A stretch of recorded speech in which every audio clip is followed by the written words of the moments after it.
Hello and welcome to Derailed Daryl's channel and Cab Crew Wednesdays. Hope everybody's had a good week. And AJ's here with me tonight. Everybody. And let's start off with who's in the house. All right. Let me go all the way back up to talk. I know that I saw Dwight Curley in here earlier. Dwight, you got the cookie, buddy. You were first. Hello, Stephen, Wigwag Workshop. Hello, welcome for being here. And then we have got Rick's Railroad. Hello, Rick. And then we have got, let me see, let me go up here. I saw John from Schuylkill River Valley. Welcome, John. Thank you for being here tonight. Dave from Crooked River Eastern, he's kind of missing right now. But hopefully he'll be up shortly. So AJ and I are going to carry the live stream tonight. So, all right. And then we've got James from Dundas Junction Model Railroad. Hello, James. Good evening. We got the High Plains Drifter. Hello, good evening. And then, oh, wow, we got the Mom and Sons Train Rail fans. Hello, Mom and Ray. Hopefully you're doing well tonight. I understand you had a surgery, and that's sheer dedication to be here on this live stream tonight. And Ray, I saw that you had a visitor on your layout, Ray. I believe it was Godzilla. Ray, did Godzilla visit your layout? That's funny. That was pretty awesome, my friend. Okay, so last week we were kind of talking about certain engines and locomotives, and AJ came up with a locomotive that he wanted to talk about tonight. So he did some research, and he's going to talk a little bit about it. Cerna Jr. Lewis, good evening. Anthony from Georgia Sunbelt, good evening. Thank you for being here. And Mom said, let me see here. Let me find my cursor. So yeah, she had surgery today, and she said she would try her darndest to be here. And thank you so very much. So AJ, hello, Forever DC 302. Welcome. Good evening tonight. All right, AJ, go ahead and take the floor. Okay, so the other day I was on Instagram and I was looking through all the models and everything. And then I saw a video of an electric locomotive, and I actually looked it up and everything, and it was real. I didn't know it was real. It was pretty crazy. But if you guys have seen this locomotive in real life, put it in the comment section because it was pretty cool to see just on video. So it's BNSF leads the charge on testing battery electric locomotive. BNSF and project partners are developing and will soon begin testing a battery electric high horsepower road locomotive. That's pretty high tech. That is. I mean, think of like the Tesla as a locomotive. That's crazy. So, have you seen the new electric Dodge, Daryl? The electric what? The electric Dodge. No, no. I didn't know that they had an electric Dodge. Yeah, there's a brand new electric Dodge, and it Cool. is. Hello, John Beniki. Welcome and good evening tonight. Okay, let me bring up the other star of the show.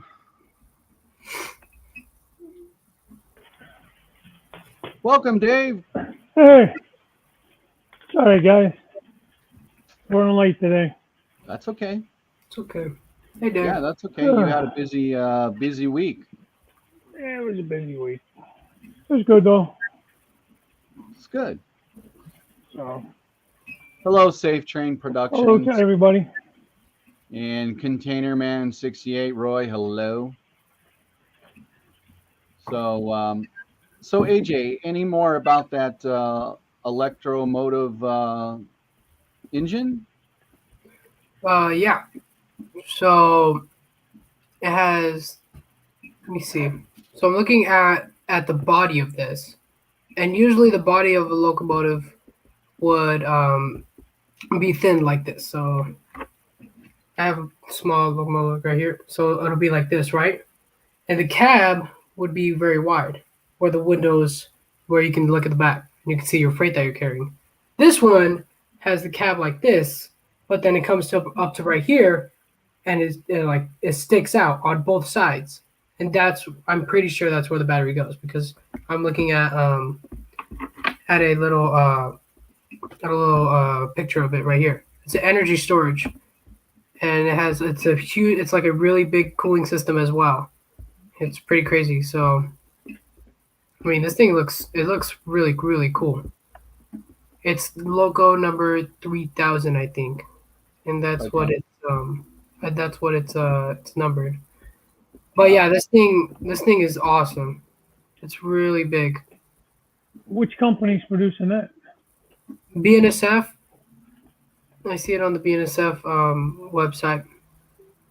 Rick's Railroad says, I believe North Fork and Southern is testing electric locomotives as well. Hello, Derek Alexander. Good evening. North Welcome, my Fork friend. Southern, yeah, I think North Fork Southern. Let me see. I saw a picture of it right now too. It's up here. I think Blow up CN the rails. CN is having the same thing as well. Yep, the CN is having the same thing. But yeah, these locomotives are pretty cool. And then UP as well. Yeah, there's everything's going to go electric, not just cars. Crazy. Right, right, exactly. Yeah, everything's going to go electric. Absolutely. So, Dave, how was your weekend? You care to It share? was great. Yeah, it was great. It was a great time. Hated to come back. you know, it was. I love Florida anyways. So does the wife. It was just so we have a good time when we go down there. We went to I went to Universal Studios. It's the first time we ever was there, and we had a great time. It's a nice park. Stayed at a nice little resort there. She turned 50 on Monday, so it's kind of like her birthday, kind of getaway kind of thing. It was fun. It's kind of off the grid. I watched a few videos and some downtime, but I really was off the grid for the most part. Purposely tried to not, go online and YouTube and all that. Needed a little break from all that. Right. You guys know how that can get. Oh, absolutely. Uh, and I'm back to work today. Got back yesterday about midday. Flew out of there about 9. Our plane left at like 9:50 or something around there, and got back around 11:30. It was about a 2-hour flight, give or take. 9, 10. So we left around 9. I think got back was 9. Got back around 11:30 ish. Yeah, something like that. Maybe Cool. do math. It's hard. Yeah. Well, you guys are in the same time zone, correct? Yeah, same time zone. Yeah. We left there in 90-degree temperature and got back here. It was 60. Yeah. So, it's supposed to be about 80 this weekend. I'll tell you what, though, I know what you guys are talking about. That humidity, man, is unbearable down there almost. It's over 90 every day, and then the humidity had to be 90. I mean, it was Wow. way up there, the humidity. I don't know if it was 90, but it was, you start sweating as soon as you walked out of the air conditioning. Wow, that's And my crazy. glasses would completely fog up from the heat. But it was fun. Swimming was great because it was so hot. Yeah. Hello, Burris, Yeah. Syracuse Rail Fan Production 440. Welcome. Thank you for being here. And let me see if I miss Lehigh River Subdivision. Hello, Ian. Welcome being here. Thank you, my friend. And then we've got Lee from Anfield Road Layout in the loft. Welcome, Lee, and hello. Boy, that's awfully late for you, my friend. So, Okay, so AJ, is there anything else you would like to talk about before we? No, that's okay. I don't really need to talk about anything other than I'm leaving a little bit early, guys. I gotta go to Okay, football practice today. yeah, So you told me. AJ's got to leave because he's got football practice. Oh, nice.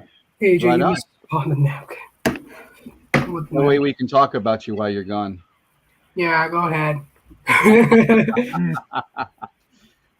Nice information, but we weren't gonna not do it if you didn't give us permission. Hello, real artist. Good evening. Welcome being here. So, so Dave, you Yeah, have hi to everybody in anything? the chat. I'm not gonna go down through the chat already. You already did that. Yeah. Just hello, everybody. hello, hello, Sparky 107 107. Good evening. Welcome for being here. Yeah.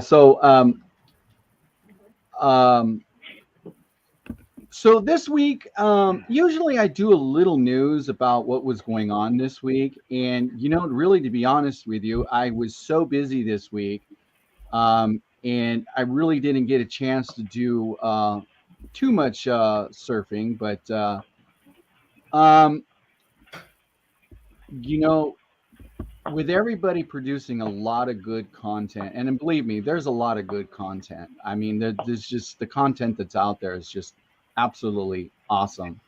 And but like I said, usually I like to do a segment where I pull somebody's, a few videos, and I just didn't get a chance to do that this week. So what we're gonna do is, we're gonna talk about a few topics tonight. Um, so AJ, Dave, do you have any topics you would like to bring up that we can involve the chat in? Mm, Like I no- said, I was off the grid. That could be a topic. What do you Okay, guys do when you need to decompress, like from this? Like right, maybe it's just exactly. been too Yeah, much, or yeah, you've been doing so yeah, much, and like it's gonna sound weird, maybe I don't know, maybe not to everybody, but I didn't think about the layout or anything all weekend. I just, I didn't, yeah, yeah. and That's good for you, Dave. yeah, and it felt kind of good, man. Yeah, I don't know, just kind of been absolutely. pressuring myself to get things done, kind of putting a lot of unnecessary timelines on myself. But Yeah, what does everybody else kind of do when they feel like they need just to yeah, step back for a minute and yeah, guys, you know, it's pretty cool to get like away from your layout and stuff, and YouTube. right, I get that. I get that. yeah, that too, just YouTube in general, not even just trains. Yeah. right. Hello, John. John, thank you for being here. I'm trying to read. Let me see here. Um, so here's one. Okay, so Rel Artist says, I decompress with book. I am writing and illustrating. Oh, how cool. Oh, wow. Well, that's cool. Yeah, that is Yeah, cool. that's pretty cool. Yeah. B&B Railroad, good evening. Welcome for being here. Thank you very much. There And you go. then Ian here, he says, when I got wore down, I just enjoyed rail fanning with Cam, and now I'm slowly modeling again. There you go. Cool. Yeah, I know a lot of guys take the summertime as just a time to get away in general and enjoy the Yep. weather, especially us guys up Yep. north that, Oh you yeah. know, we get the snow and all that. So we try to get out in the summertime more and not Right. stuck in our train rooms, We get ideas, go rail fanning, spend time outdoors, that kind of stuff. Yeah. And then Sparky says, I'm the opposite. I want to go into the train shed and watch YouTube, but just too dang busy. Yeah, I hear you, Sparky. Same thing here. This week was very, very busy. And then says, going to have to leave early tonight, have to rest. Ray says, hi, guys. Please, everyone, be patient with us for the next week. I won't be able to do video, as Ray and his are going to video and his are going to try things. Okay, yeah, no, well, that's completely understandable, Mom. That's completely Absolutely. understandable. I mean, you had a surgery, so that's of course that's understandable. Yeah. And again, welcome for thank you for coming in, and Ray, I hope Godzilla didn't destroy your layout. Yeah. You guys Yeah, made a lot of progress though over the last few days or so. yeah, yeah. I didn't She catch. has. She has done a lot of progress on that layout. It's absolutely amazing how much progress she has made. Yeah. Hello, Dwayne Fork and Spoon Railroad. Good evening. Hey, Thank you Dwayne. for being here. Well, Skullkill River said what position? Oh, Georgia Sunbelt also said what position. I play receiver. So you guys want to know that? Oh, Okay. yeah. Very cool. That's too slow to play receiver. Yeah. I'm slow as well, but I don't know why they put me as receiver. I don't catch well either. Okay, so AJ, when now what kind of football are you playing? Are you playing you playing the flag football? You playing I mean Yeah, I'm playing flag football. Flag football flag only football. focuses on skill, and Okay. then after that, I'm planning to go tackle football. I always Oh, play really? tackle football, so it's not really anything new to me. So I got it. Okay, cool. So Yeah, Forever I'm down of. DC 302 says I just finished the commission local and rolling stock built for Rail City Brewing Company today. How awesome. Well, eh, at the end of our segment, usually what I do about 50 minutes in, I usually I put up a link, and you're more than welcome to come up and show your work off. And that goes for everybody. If anybody wants to, in a while grab the link and come on up and share what they've been doing, that's what this channel is about. So Ian says I played middle linebacker in flag league. There you go. That's pretty cool. Sparky. All right, AJ, here you go. Aye, Sparky. Flag football is a thing in the U.S. Question mark. Full tackle in schools here. Yeah, I mean they do full tackle in schools here too, but they don't. It's an outside league. So yeah, I gotta get Yeah. back into tackle football. Tackle football is fun. You just hit people, and then you run away with the ball. You try to make a touchdown. So Thomas, hello, Thomas Grassi. So Thomas said I played defensive end in tackle football. Nice. There you go. And then Anthony from Georgia Sunbelt, running back. Wow. Nice. Pretty cool. Well, we got a lot of football players here in the modeling society. Yeah, you You know do. that? And that's what I'm saying, AJ. You're gonna have to take that because I hands down am not a sports fan at all. It's just I'm just not a sports fan. I know that sucks, guys. And that's kind of weird to hear. Guys says, no, I'm not really into sports. But I'm into a different kind of sport. So it usually involves 10,000 horsepower streaming down the track. That's the kind of sport I like. I hear that. So Ian says there's a lot of flag football leagues in the area. Pretty popular for us guys working. Then they can't get hurt too badly. Laugh out loud. Well, yeah, there's a lot of truth to that. And then here we go. Rail artist. Football's not a contact sport; it's a collision sport. That was the fun part. Yeah, we always just head on into each other. Yeah, exactly. I And played then cornerback and tackle. That's pretty cool. and then B&B. I played cornerback in tackle football. That's pretty cool. It's pretty cool. I So always got stuck on the lines.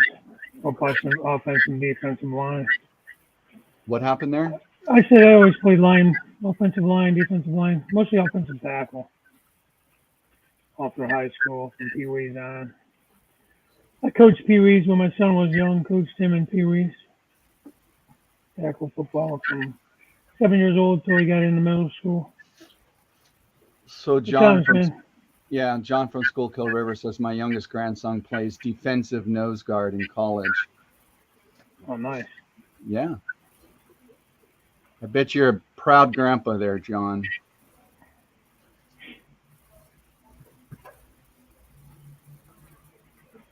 What school is it? Moravian? Okay. Yeah. I think I kind of remember that one too, Roy. I think you may hit that one right on the head.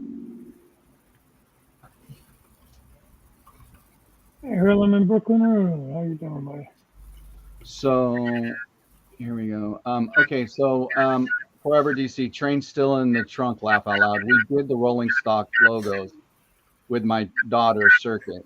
Cool device. That sounds cool. Who's got their phone on? AJ?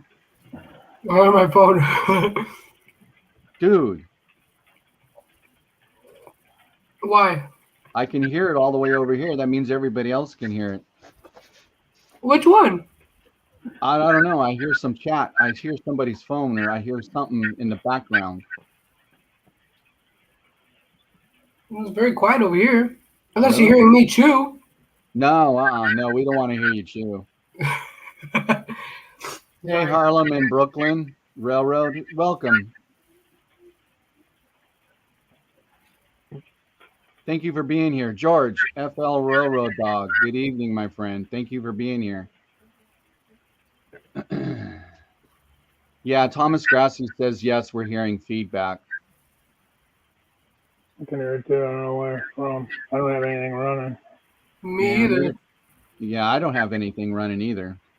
I wonder where that feedback's coming from. Yeah. Huh. You got your AJ, you got your YouTube turned off? Yeah, I don't have YouTube open. It's only this. I don't have it open either. Wow. Huh. Just started happening.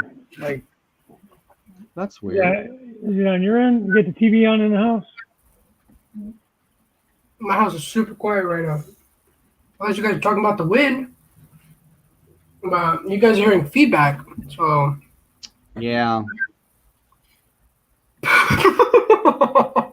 Well, what was so funny? Real artists too much. No feedback from me, but I did just fart. Wow. Well, good for you, man. They're out and in. No, you know what? I have no one in the basement. No, I have nobody in the basement. I don't know where it's coming from. So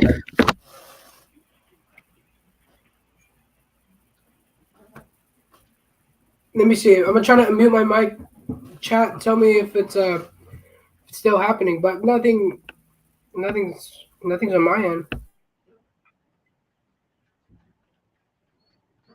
yeah, no, okay, so I guess we're just gonna have to live with it because it's not. I mean, everything I've got is turned off, so I don't know where it's coming from. Anyways, so we have got Harlem and Brooklyn Railroad in the house. He has got a very large N scale layout, and it's really, really cool.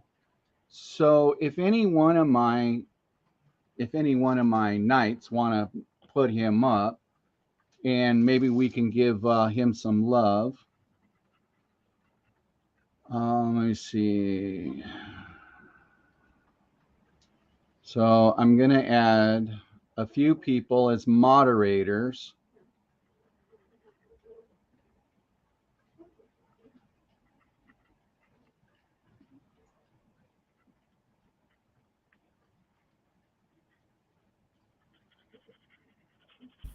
Okay, I'm back. The chat is saying that it was me. I don't know why it's me. but it is. So chat, tell me if you get the sound back because No, we're not hearing it. I'm not hearing anything anymore. okay, cool. Cool. All right, we're good. Man, I was eating tostadas, or yeah, tostadas. Everything fell off, so now I need a fork. I hate when that happens. Okay. I put Sparky as a moderator. I put quite a few people as moderators. Okay, Sparky says it's gone now. Okay, so, okay, so let me put up. Thank you, Ian. Hey, Chasco. Good evening. Welcome. So let's put up that one. Daryl, I just finished playing my NHRA drag racing game. I lost in the finals to John Force. That's funny. Well, John Force is in my town. So yeah, he's the guy I root for at all times. Yeah, and I'm always at the Pomona drag races when they're here. I love them. So hello, Trackside Mike. Good evening, Mystic Railroad. Good evening. Did I see Corey in here too? Hello, Corey. Welcome, you guys. Hey, everyone. So,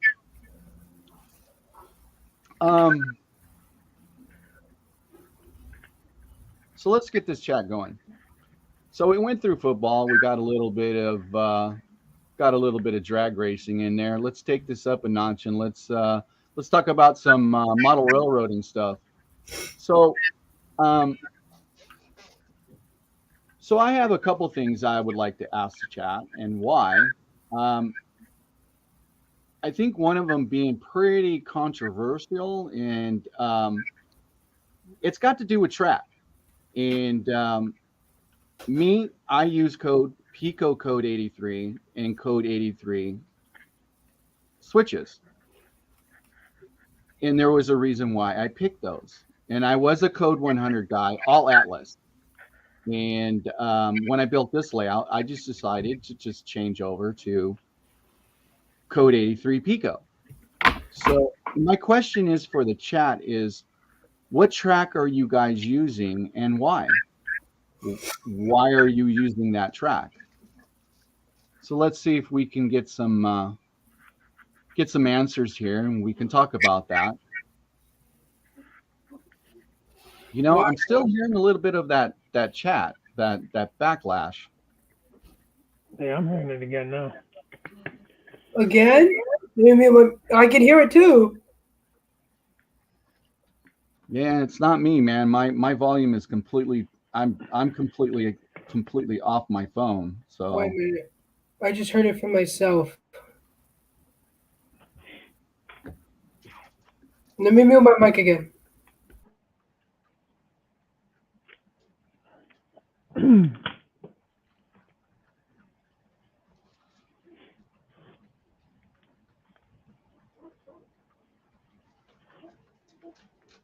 So John Use from code Schuylkill River 87. Valley says code 87, ME track, Pico Turnout, Yeah, microengineering track. micro engineering. How do you like that track? You have to use that tool to get that to curve. Like some kind of tool. It's really hard to get that microengineering to bend. At least it looked like it. Thing I've seen. Yeah, see, now I've never used micro engineering. I've never used it. So I've never used it. I just when I was watching, I was let me getting see. back into it and trying to decide what to use. You know, I heard that it was really good, but it was more difficult. Oh, here we go. getting it to Another one. bend. Georgia Sunbelt Anthony says Atlas and micro engineering HO code 83. Atlas is easy to form. Micro engineering yard ladder is awesome. Also have NE micro engineering and yards. Yeah, you know, I saw that the micro engineering, they came up with that yard ladder. That looked pretty interesting. And the reason why I didn't get into using that is because I heard for somewhere down the road that they were trying to sell the business. And once that was out, I mean, you really couldn't get a lot of that stuff. So I think that's why I wanted to use microengineering because of that fact. But even the rail clips are really hard to get. So interesting. But I heard somebody took that over though. Oh, is that what you heard? Somebody I finally thought took I it heard over? that. I thought it was for microengineering. So I heard somebody's gonna take up the sergeant couplers too. So John Beniki says Atlas Code 83. Cool. Damn, only one guy uses Code 100. All right, guys, I gotta go. It's about 5:30. Okay. Gotta Okay. go. Hey man, have fun. It was great Yeah. doing this. I haven't done a lot of work on my layout, which sucks. I'm gonna get a bunch of cork, and I'm probably gonna do like a small layout update once I get all the cork. It's like a huge batch, and some guy's just giving it to me because he's not using it anymore. So I'm gonna go. Um, I'm gonna get safe trains, not safe trains. Is it safe trains? I think it's safe. Safe train stuff. I'm trying my best to ship it to you, but I've been really busy with school as well. But I will ship it to you for sure this week, for sure. Like it's something I have to do. All right. Well, I'll see you guys later. Okay, AJ. Yeah. See you guys later. AJ, take care. We'll see you later, brother. So Harlem and Brooklyn for N scale, mostly Atlas Code 80 and some Code 55. Okay. Now I'm not an N scaler. I know Mystic is John Mystic. He's an N scaler too. And so where would you be using the Code 80 and the Code 55? Would I assume Code 80 for the main line and Code 55 for the service? I would imagine that's what that would be. Yeah, I would think so too. Yeah, it sounds more like it.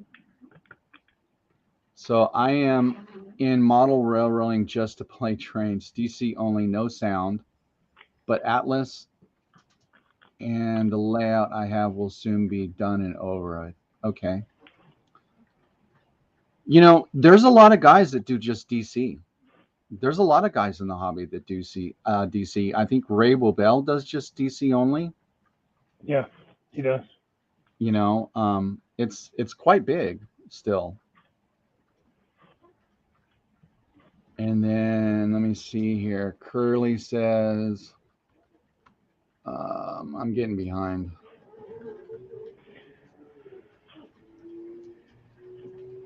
I'm using code 100, but some of my track is now using have no clue what code it is. Okay. Who's saying that? Curly. Wigwag uses Code 83.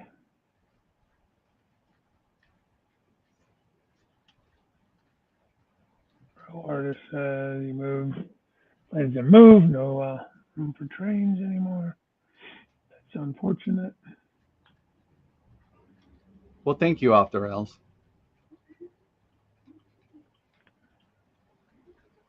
Dwayne's Fork and Spoon is DC all the way. So Mystic says, yeah, Mystic says I will do both until I get my locals chipped. Okay. Hello, John Arthur. Good evening. Hey, John. So here's what Harlem says. Harlem says, but code 80 I found to be able from the flex track I made my first purchase on code 55. Looks more realistic, but code 80 is easier to work with.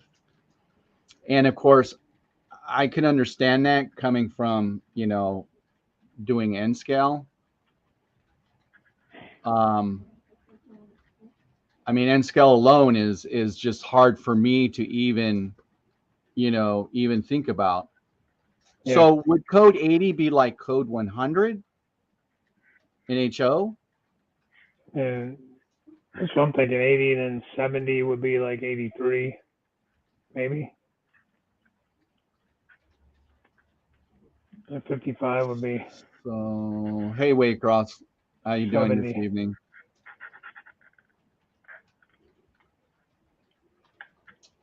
Yeah, I've been hearing a lot of that going on. It says, hey, hi, Derail, Daryl, and Dave, and look like I might not be videoing trains after Friday. Railroad's supposed to go on strike.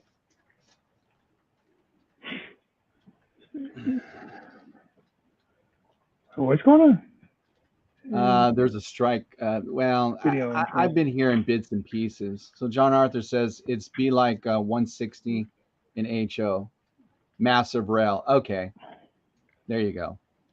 Which one's 60? 80? Code 80 to code 100 versus uh, code 100 in HO. It's massive. You know, I like I said, I've always used the code 100. Always used the code 100, and until I visited a layout here in Southern California. Hey, JD, good evening. And when I Hey, asked, I John. go, what's so different about that rail? And he said, that's code 83. And I like looked at it and I'm like, wow, that looks pretty good. Yeah, he's, it's looks more realistic. But So, and then I asked him about his switches and everything like that. And, he just told me, hey, one thing I can just tell you, if you don't mix and match your stuff, it's a pretty easy a lay down. Now, I know, like I saw a lot in the comments here, a lot of people mix and match stuff. And I know there's reasons why people mix and match stuff because not everybody makes what everybody is looking for as far as track plan, like crossovers, etc., Ys, etc. I mean, it's not all one company makes all one that I'm aware of. Are you, Dave? I mean, I think all your manufacturers make a good amount of everything, but once in a while you'll get something. Like that's why I have all Pico turnouts, except for the curved turnouts I have. I had to buy Atlas to get the radius I wanted because I couldn't find the right radius with Pico. So that's the only reason I went with Atlas for that. And I get the difference, the whole Code 100, looking like it's super big and all that. But when I first got back in my defense, I was told that it is a little more forgiving. At the time, it was a teeny bit cheaper. And I was just starting back in, and I didn't even know if I was going to want to continue with it. And, being kind of basically new after being out for over 20 years, I wanted something that was going to be okay if my track work was a little questionable, being brand new and everything. So I was also told that it's a little more forgiving in that way. And once I decided to rebuild, like I told you guys before, I had so much of all that stuff, I wasn't going to rebuy it all. So it was kind of an economics thing with me. It's not, yeah, does 83 look better? Yeah. Would I rather have 83? Yeah. Do I want to spend the money on it? No, not when I had so much already of the 100. Just didn't make sense when I had so much more to go with. Now, I could potentially do something on the second level with 83, maybe. It doesn't bother me that much, to be honest with you. To me, it's not like a game changer Right, or deal exactly. breaker, at this point. But I understand it. I would, looking back when I started back over again in like 2017, I got back in, I think it was 16 or 17. I wish, in a way, I would have gone with 83 just for the realism. But that's okay. I could live with Yeah. it. So John Arthur says code 83 seems like a good compromise between reliability, availability, and realism.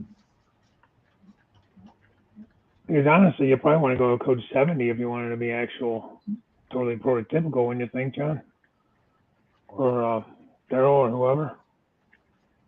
Some That guys was will go 83 and then they'll go 70 like on their sidings and stuff.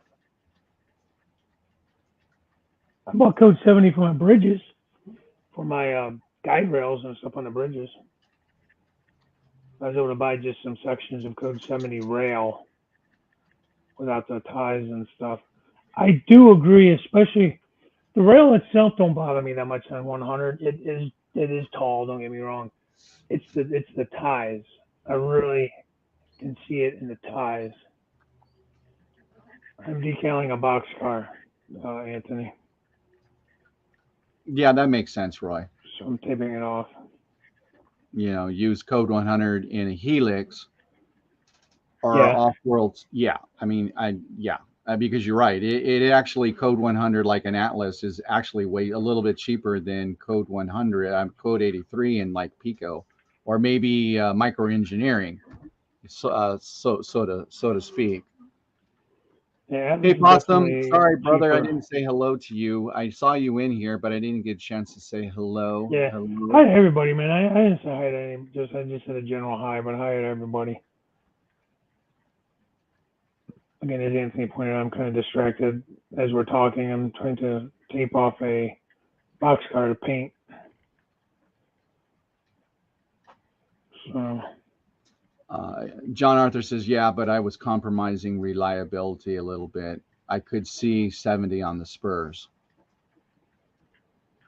And that's what I was told too. Like the guy was telling me, on the Spurs I use code 70, and he says, but sometimes it's just better just to lay what you got and stick with one. It all looks good.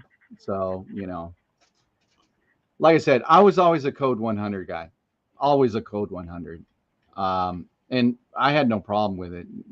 So. But I actually love my code 83. It's easy to work with. The nice thing about Pico track is when you bend it, it kind of stays bent. It's not like the Atlas track. When you bend it, it snaps right back at you. So, yeah, that is a downside to Atlas. It's kind of a pain in the neck when you're trying to make a curve, and yeah, it wants to keep coming back and doesn't want to hold its shape. It gets kind of annoying, yeah, without exactly. a doubt. And see, Grandpa Rail says, I'm happy with code 100. And you should be. Because, like I said, I've used it on all of my layouts. It's just that when I got a stick of Pico Code 83 in my hand and it was given to me, and he showed me that you can pretty much shape. I was like, oh wow, that's pretty cool. And he goes, that's one of the nice things about the Pico Code 83 is it's not going to snap back at you. Yeah, I think microengineering is that way too. Well, yeah, if I'm not mistaken. Where it holds its shape. Hey, Rick. So Painting balance is going to bring a lot more realism out of it, no matter what code. Yeah, and John, you do an amazing job. You do, just with all your scenery work and everything.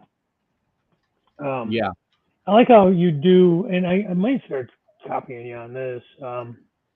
For his spur lines, especially some that aren't really heavily used, he'll actually remove some of the ties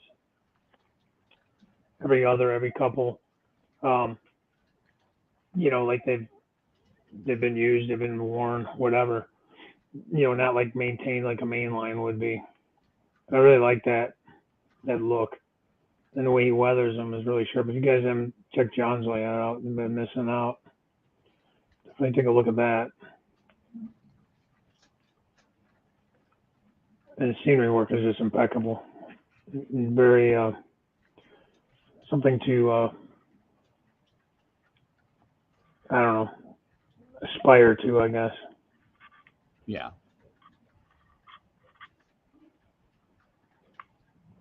So we got a couple O-scale guys in here. Okay, so like what code? I mean, is there a certain code for O-scale? Is there a certain brand for O-scale? Um, actually, George says I hate fast track switches too. Yeah, is Fast Tracks Lionel? Is that their product? Fast Tracks. Yeah, same here, John. Um, but yeah, you do great work, man. So Derek Alexander says Code 83 is great unless you have old cars with pizza cutter wheels. Well, I think back in the day, I think the wheel flanges were pretty darn thick. I mean, they were pretty big. Thank you, Yeah, I John. think School that's what he River means. Valley. Yeah, thank you.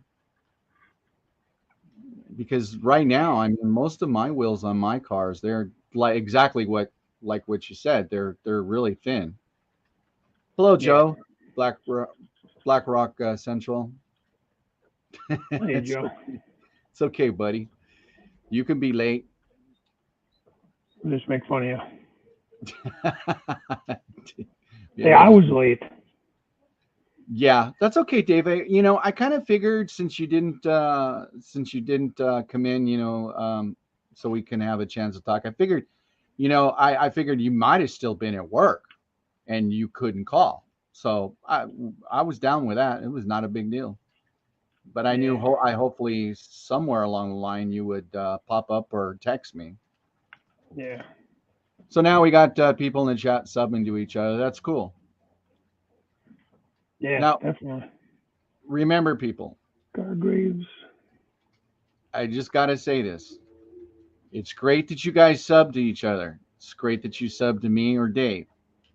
The problem with subbing is if you're just going to sub, you are a bot.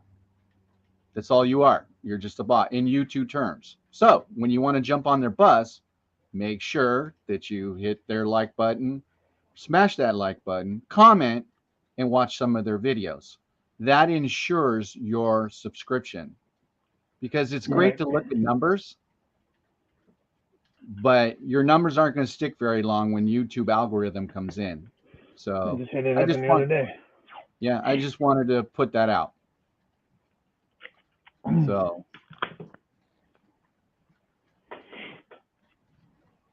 Yeah, YouTube's funny like that. well, what was really funny is off the rails. He had made a video. I had commented on it, and for some reason, I went back into it during the day. I saw I saw it come up, and I go, "Is this a new video?" And it wasn't. It was the same video, but my comment was not there. Hmm. That was the weirdest thing. I commented, and I actually re-commented, and I think I said something to the fact that, I know I commented, great looking trucks. Then I just put YouTube something. I thought that was really weird. So, Yeah, I don't get it. yeah, I don't get it either. So John Arthur says, I'd rather folks comment, leave the thoughts and ideas, interact together, make each other modelers, and a fun community. I hear that. Yeah. I mean, it's great to get your sub count. It's fun to look at and everything. But the main thing is, you have a following of people. People, I mean, we're all followers of one another. We all watch each other's stuff. For the most part, we're pretty much, watching each other's and all that kind of stuff and commenting and that. And, like I said, it's fun to watch your numbers go up. But, it's the camaraderie, it's the community that makes this all Right. worth it. Yeah, absolutely. The YouTube stuff. And I get it when you're trying to hit those milestones and stuff, trying to get monetized or you're trying to get up to, 1,000 subs or whatever the case may be, 100 subs. They're fun milestones to try to hit, and it almost becomes like a game, like, oh, wow, I'm this many away, and kind of makes it a little fun, but it does get kind of frustrating at the same time. It's like I have to hit the like button a bunch to light it up. Yeah, I noticed that too. Yep. Sometimes it depends on my signal too. Like when I was on vacation in the hotel, I didn't always have a great signal. I was able to watch some videos, but my comment would take some time to go. I don't watch your stuff. Not at all, Anthony. I'm just gonna come see your stuff. How's that sound? I'm gonna watch it. I'm gonna bring some CSX locomotives and class that place up down there. Yeah, Derek says, well, he was talking to Jorge, those big flange wheels could make the cars bounce and derail. So, Did you put a new one on, Anthony? I told you I was off the grid all weekend. And John, I agree. It's cool to watch the skill level of people even your own skill level. Because I feel like if I look back at my videos myself, even I feel like, at least I hope you guys have noticed it as well. I feel like I've gotten a little better at things. Definitely have come across better products and how to use them. Watching guys like you, John, and Daryl, and kind of all you guys, Joe Rader. Anthony, yeah, he's okay. Georgia Sunbelt, he's all right. He's gonna kick my ass when he sees me.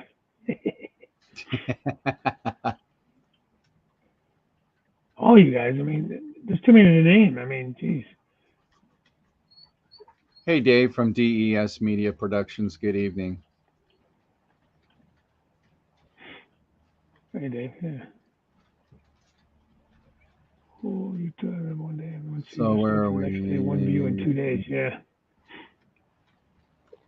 Yeah, kind of. I think like when you first put up a video, you get the first day or two, you get a lot of hits on it because it's new and everyone wants to see what you're doing. Then you kind of get some stragglers over the next handful of days or so. Then next thing you know, you might get a comment. I might, like, cause I can speak for myself. I might get a comment maybe one or two a month after that. People go back and look through your stuff or something will come up that somebody's interested in. But that's okay.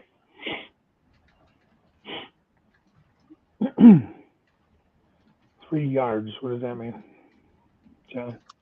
Yeah, Rick from Rick's Layout says my layout is very simple around the perimeter of the basement with 3 yards so far.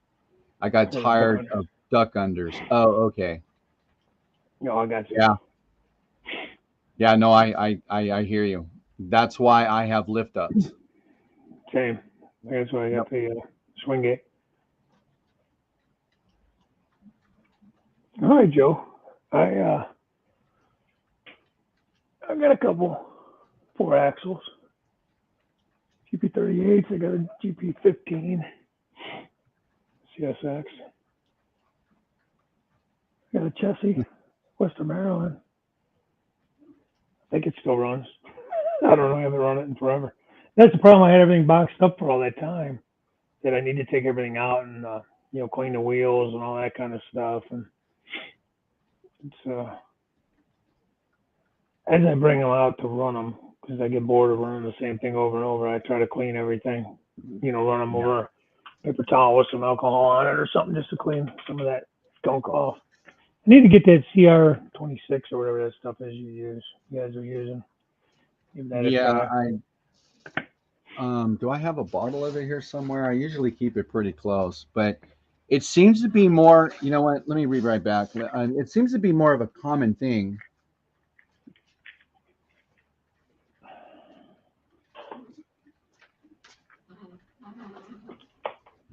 So let me see. So this is what I've been using to not really clean the track. Just I put it on the pad and I let the trains run, and that's it. And Yeah, I was using mostly alcohol. That's what I was using for a while.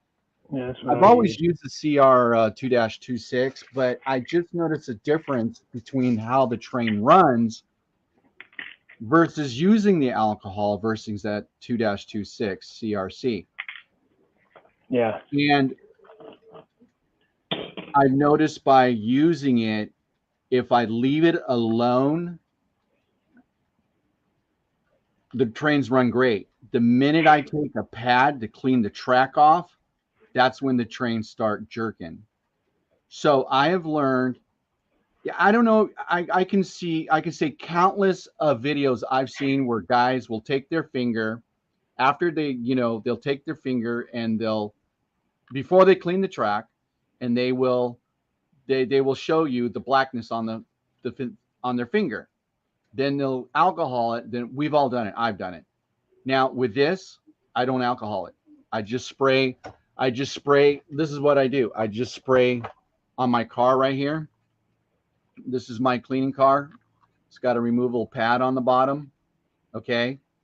And hmm actually, I'm going to do it right now for you guys. I'm going to actually spray it. Okay. So I'm going to spray some on the pad right now. So you can kind of see I put I'm going to spray it on there. Okay, this is exactly what I'm going to do. Now watch what I go do. I'm going to take this car and I'm going to connect it to the Derail Daryl car that HO Powertrains weathered for me. Okay, so now it's on this consist, and you can see I just sprayed that CR2-26. I'm going to let it run on the layout. That's all I'm going to do. I'm just going to let it run. Now, the key of it is I've been told by other guys, leave it alone. Just leave it alone. You're gonna stick your finger on it, and you're gonna get this black stuff on it. Leave it alone. Just let it run. Hello, Mr. Jimbo. So then what do you do with the wheels on your locomotives and stuff? Do you have to do anything to them? I leave it alone. You Just don't ever let it clean run. those? Just let it Okay, run that's through it? another thing. That's another big topic. Okay, there's a lot of guys. There's a lot of us who clean our track, and their trains just don't run very well. And I've learned that if you clean your locomotives, your trains are gonna. If you clean the axles, the wheels on them excel, your locomotives are gonna run a lot better. So, so I would say I've been using this stuff. If anybody has a question, if this is something new, no, it's not something new. I've been using this stuff on and off for years. So, Jimbo. I know I probably missed. Mr. Jimbo Trains came in. How you doing?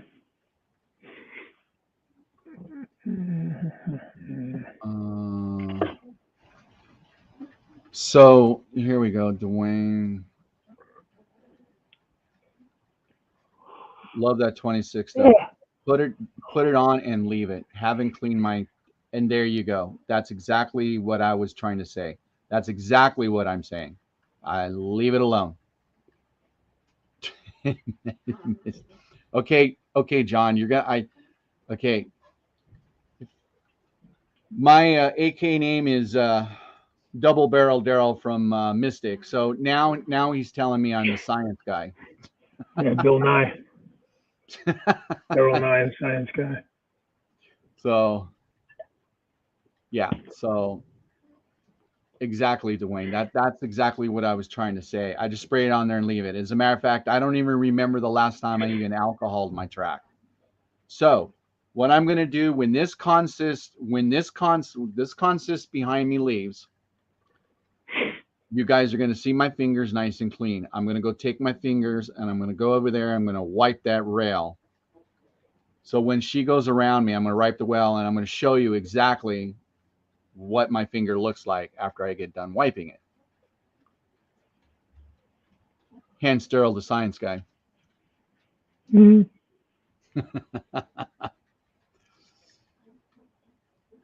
So look, and this is one of the most controversial things and methods. I mean, everybody's got their own way, but I have just noticed in the last year, I'm seeing this stuff on people's layouts. They're not actually promoting it. I'm not a promoter. I mean, I'm not sponsored by them. I've just seemed to have to notice it off the side. And I go, that's interesting. So okay. So What are you using for ever? DC 302? Oh yeah, you put it up. So the stuff he uses is just they're using that NOx stuff. well, there's a good topic. Anybody here use NOx? All right. I'm gonna have to get that stuff then. CRC 26 all the way, says Anthony.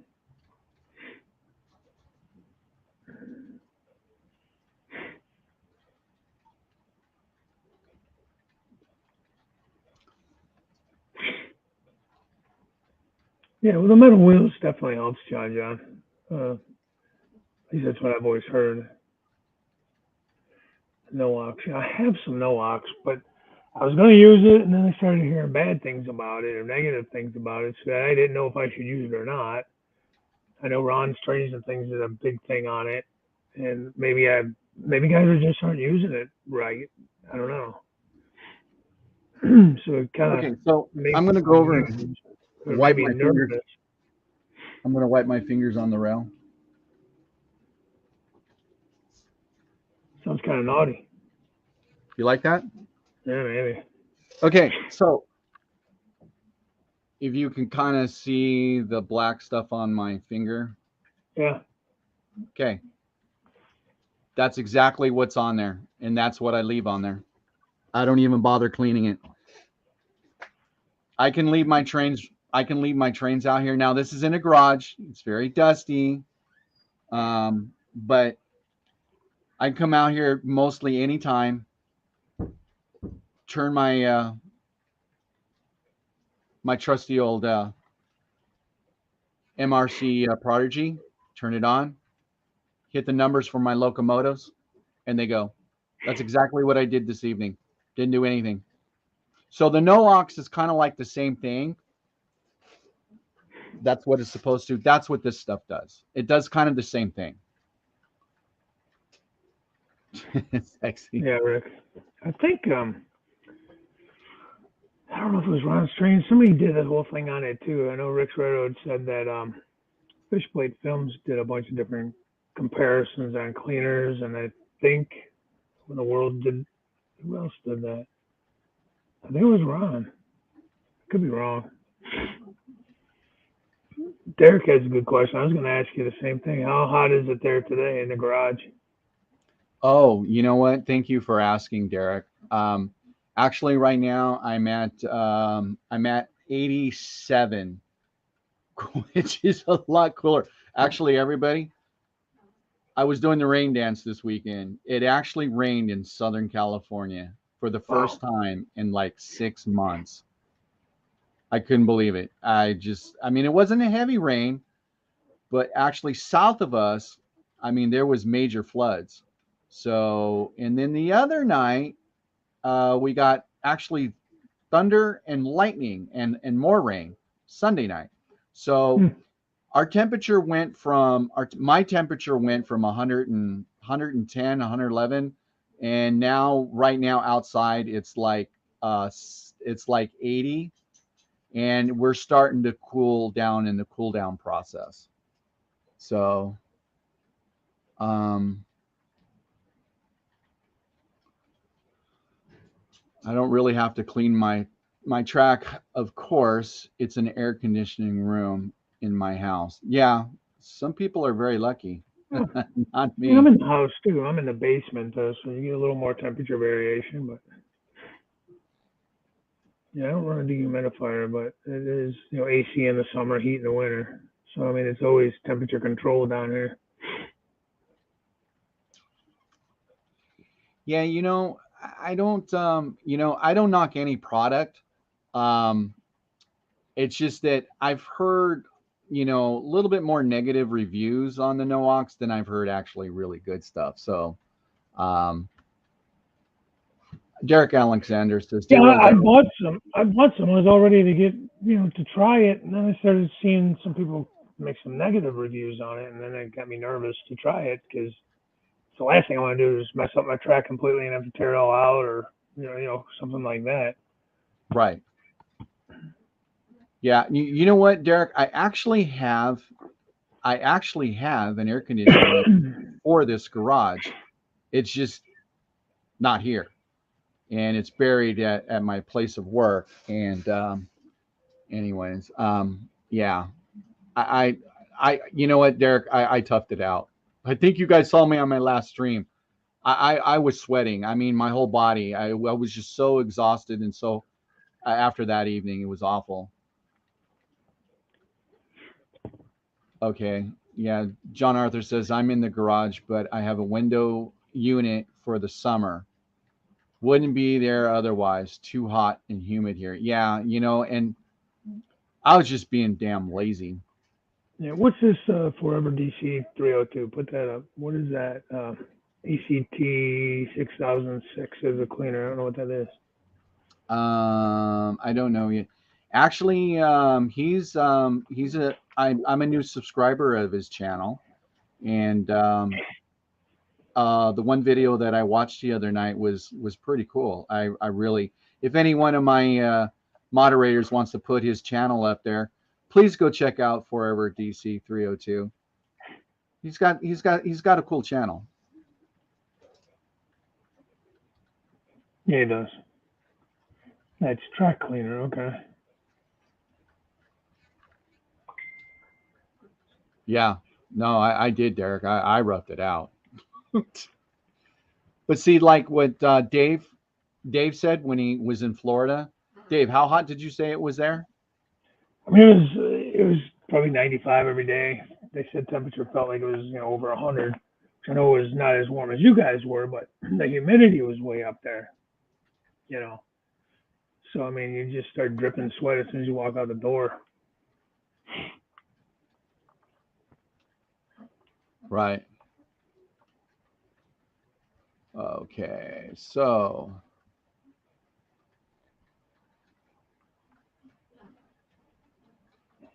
we've gone over an hour and we've had pretty good topics. So at this time, I put up a link for anybody who wants to come up and share what they're doing on their layout, or if they just want to add to the chat here and to the panel.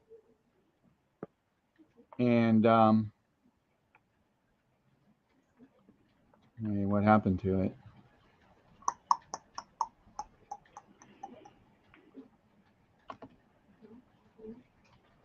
Okay.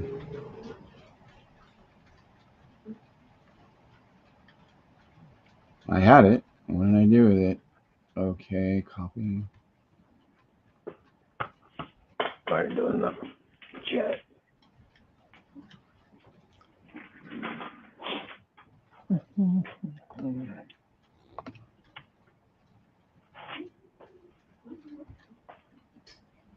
Okay. Okay, so there's a StreamYard link if anybody wants to come up and share any ideas or any thoughts. That's what our channel's about. So let me see here. Okay, JD, later. Thank you for coming on, JD. Much appreciated. Hey, White Wall Wills, how you doing, my bud? So we got someone in the basement. It's still not there yet, Thomas. It says your device is not connected.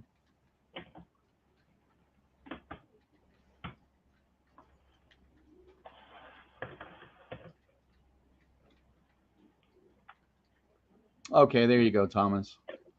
Okay, everybody, let's bring up Thomas Grassi.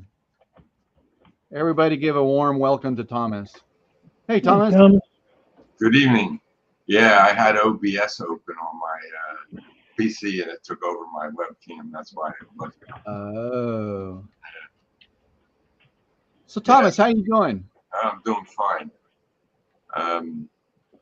I get my glasses tomorrow, so I'll be able to start working on some other things because small things are hard to see sometimes without their glasses. Yeah. Yeah. And, I actually I'm wearing different glasses tonight because I had to go to the eye doctor, and so I got some newer glasses. So yeah, they're a little bit different from the glasses I've been using before because I was always seeming to adjust them, and and good thing I was wearing my glasses yesterday because I got stopped by California Highway Patrol. And it just so happens I was wearing my glasses. Now, it's on my driver's license and it's on my class 1, and which is not a big deal. But I normally never wear my glasses when I'm driving. I'm usually wearing sunglasses because I hate the transitions. I just don't like the transitions. I could see fine enough to drive, but California says, I'm not okay to drive. So, anyways, it just so happens I got caught and I got pulled over. Well, that's a whole different story what happened there. But at least I was wearing my glasses when they pulled me over. yeah, I don't have no requirements to wear my glasses for driving. My vision is better than 2020. When I went in to the eye doctor the other day and they checked me out, my vision was better than 2020, she said. But sometimes when you're looking at computer screens, you need to have glasses and you have to get 20/20 vision because Right. print is hard to see sometimes.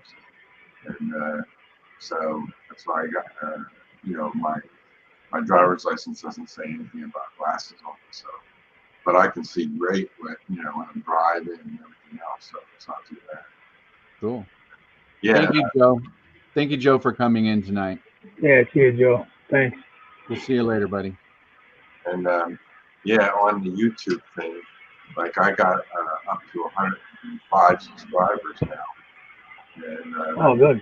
yeah, that was really cool.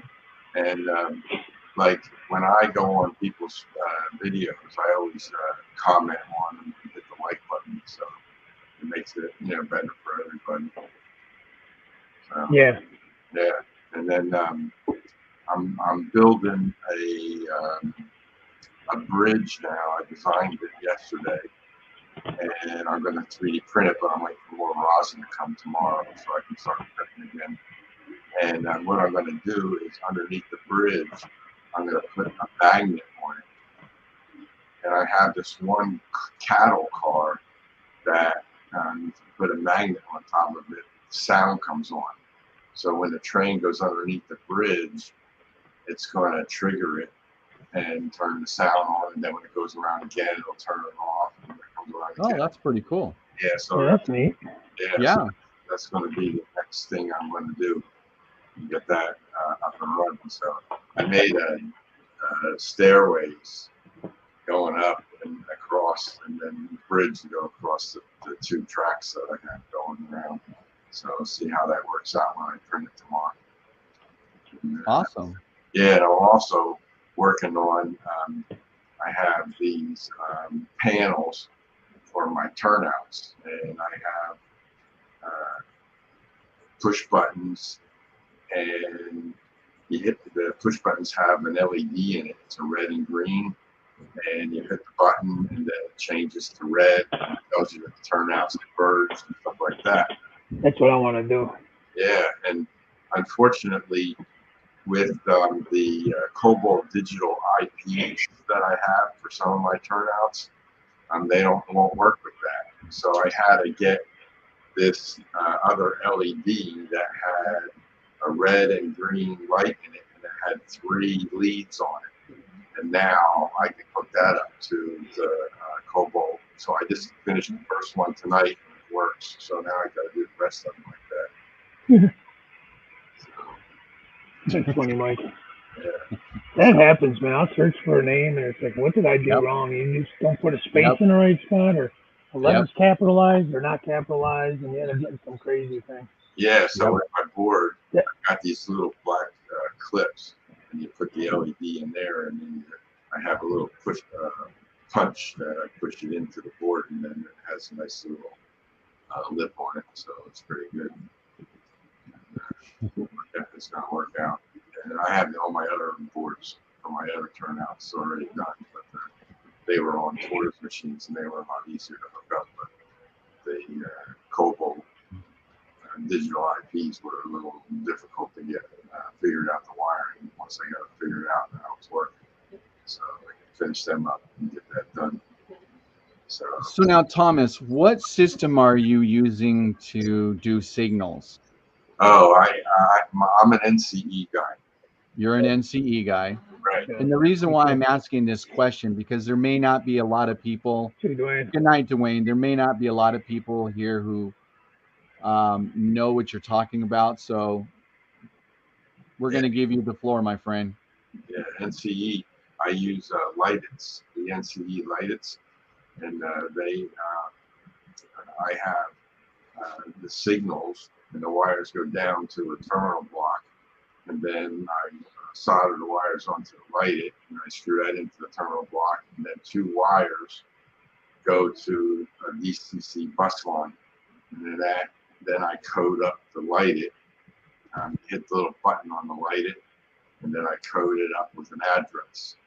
And then on my signals, that I have those address numbers, and I glued them onto the signal. I had a friend of mine, Jim Tedesco, he made them for me, and I put them on the signal, and then when I look at the signal, I if I need to manually do it from my power cab, I can select that address and change the aspect to whatever I want it to be. So you use the power cab too Yeah, to change your turnouts and everything, control the turnouts and signals. yep. Right. And So what brand of signals are you using? Are they just like generic signals, or are they Atlas, or? well, the signals I got from this guy out in Utah. Let's see, his name is Rich Patilla, and he's let's see, what's his company name here? Hey, Artie, welcome. There he is. Artie's in the house from He's a troublemaker Austin himself. America Railroad. Yeah, CSS is the name of his company, and he makes the signals for me. And he's a good guy. And like I had a bad one once, and I sent it back to him. He fixed it and sent it back to me. He didn't charge me for fix it. So. Is there any way you could post a link to that? Thank you, or John. Type in the link to Thank it, you very much. or type in the name. Yeah, I'll put a link up to his site. Because I was wondering if just some of those cheap ones you get from like I don't know, We Honest, those Chinese ones, if you could use those and hook that up to the lighted, or if it has to be a certain type.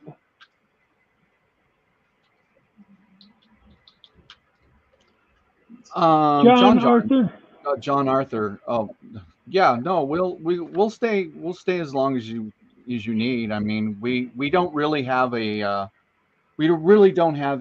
schedule here. I mean, we just go until we pretty much almost flatline. Yeah. And then we hang I out might after. flatline earlier than later tonight. So We'll see. Yeah. I usually go a couple hours most of the time, anyhow. Yeah, I usually go a couple hours. Usually. Hey, does anybody know Arthur Houston? I don't know him personally. I mean, I know his videos. I know he's a big NCE guy. Yeah, he put up a video today. He had really? He had a what's it called? Somebody died, and he got a whole bunch of buildings from this guy, and he's trying to sell them. So anybody need any buildings, you can go on his. What's his channel name? Is it just his name, Arthur Houston? Yeah, Arthur Houston. Yeah. That's his channel name. I think it's Arthur Houston. So Mr. Jimbo Trains has a question. What decoders does he use for turnouts? No, I don't need no decoders. The tortoise machines, they all hook up to a switch 8, an NCE switch 8, and that's the decoders inside there. And then the digital Cobalt IP, they have a decoder inside. And you just hook them up to the DCC line, and then you can address it. Let's see, No, I'll have to watch that later from Arthur. Yeah, Arthur Houston 3, I think it is. Yeah. Yeah, that's it. I just typed in Arthur Houston and it popped up. Grande Pacific Railroad or something is his railroad. He is super smart with that NCE stuff. Problem is, he was too smart for me to understand him, if that makes any sense. Especially when I was first coming back into it. I have watched some stuff on him, or from him, and it's helped. But in the beginning, when I first got back in, I understood nothing about DCC. It was so over my head. I had to watch some like toned down stuff, like more way basic stuff, just to kind of understand it. In JMRI, you have to set up all of the You set up blocks and everything, don't you? yeah, the block. Yeah. BD20s and all that. Yeah, BD20s. Yep. And let's see. Trying to think of the name of the other table. It's you have to add the sensors in there too. And Oh, the AIOU1 or whatever it's called. Yeah, you got to have an AIU01, and then you plug them into the AIU01, and then it works. And it sends it signals to. Then I put the signals on JMRI. Yeah. Yeah, and then I got all that stuff down there. I just haven't hooked it up to JMRI yet. yeah. So let's see. Takes a minute to bring up my JMRI on my desktop. Let's see. There we go. DCC for dummies. Tools. Yeah, Roy, that's what I need. DCC for dummies. Yeah, the sensor Yeah, tape is for like the block detectors, and then you go into signal heads, and then when you add a signal head, you have to tell it what the address is of the NCE light that you're going to choose. So say like you wanted to make it address 100, for example, you would then code that in to the JMRI signal head. And then you go to the signal mask and you add the signal heads onto the mask. And then, you know, like you have one head on your signal mask, you have a green, red, and yellow aspect on there. And then you just tell that in the definition of your signal head. Once the signal head is defined, then you can add that to the block on JMRI. Once you get that on there, then you can add a sensor icon onto the block area in JMRI, and then you click on that sensor, and then the signal will change aspects automatically. So that way, when a train comes into that section, it triggers that. It'll then change the signal head from green to red or to yellow if it's approaching or something like that. So, yeah, it's a lot involved to get it done, but it's not very difficult. Because if I can figure it out, anybody can figure it out. So I'll put you up for a weekend. I'll get all this stuff together. You come up and help me put all that stuff in. Right? I mean, just Hey, listening Nancy. to you. Hello, Nancy. Welcome. Thank you for being here. Now, I saw Derek Alexander. He put up, he says, hey, you know, Dave, I'm in the same boat. Well, he says he's DC.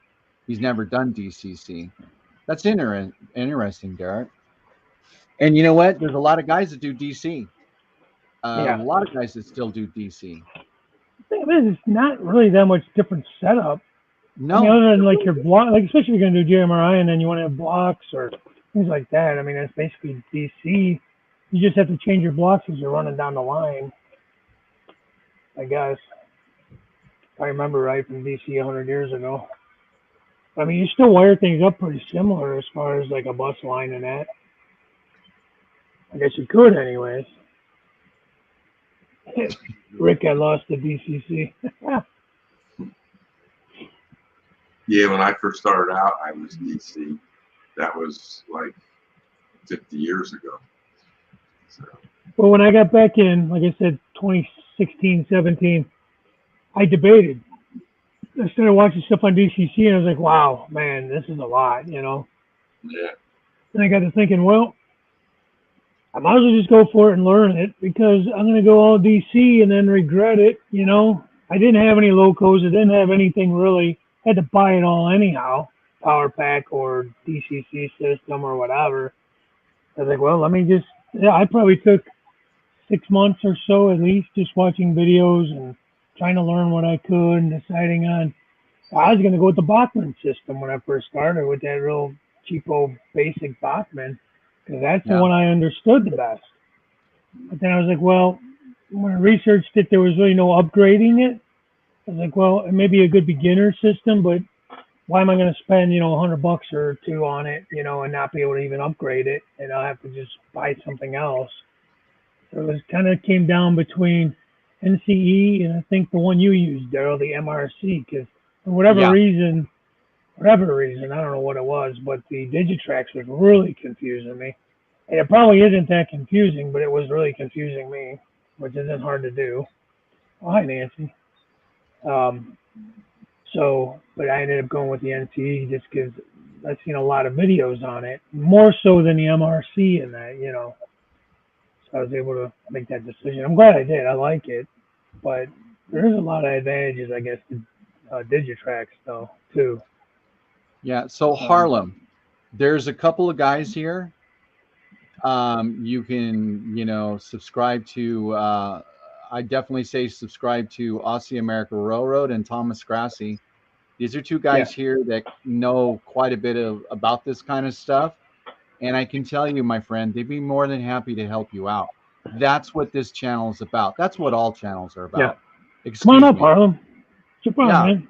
Yeah, if you want to come up, Harlem, come on up. I don't know your first name. Yeah, I don't know his first name either. So, but that's what this is all about. Exactly. Because I never knew anything about DCC until like 2 years ago when I started all this. And now you're going to have to listen to Artie a lot to understand anything he says. Once you get the accent down, he knows what he's talking about. yeah. He's too chicken to come up today, though. Artie is. Yeah, Artie's hiding from us today.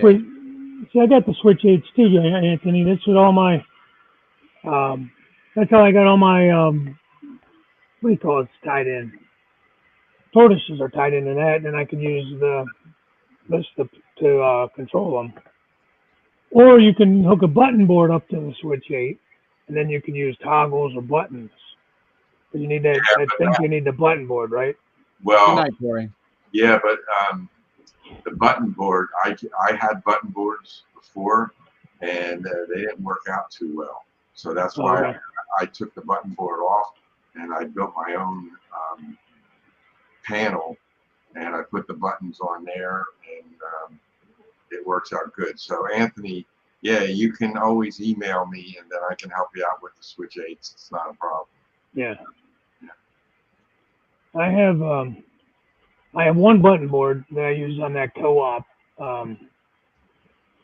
The Switch 8 over there on the co-op that has all the switches for that yard, and it works out okay. Yeah, I have that hooked up, and I got lights and everything hooked up to all that. Don't ask me how I did it. I went with who helped me with that? Jason, the train freak, helped me out wiring all that up. Yeah. So, well, you know what? After I made my own boards, then I saw DCC Concepts come out with this panel, and it's wireless, and you don't really? yeah. And if you use Cobalt digital IPs, you can code them all up, and and then you just hit a button and it'll change the turnout for you. It's I don't remember what the device name is, but if you look on DC Concepts site, they have that device. Well, that's their thing, right? The Cobalt DCC Concepts. Yep. Yeah, and definitely next time maybe you could come up, Harlan.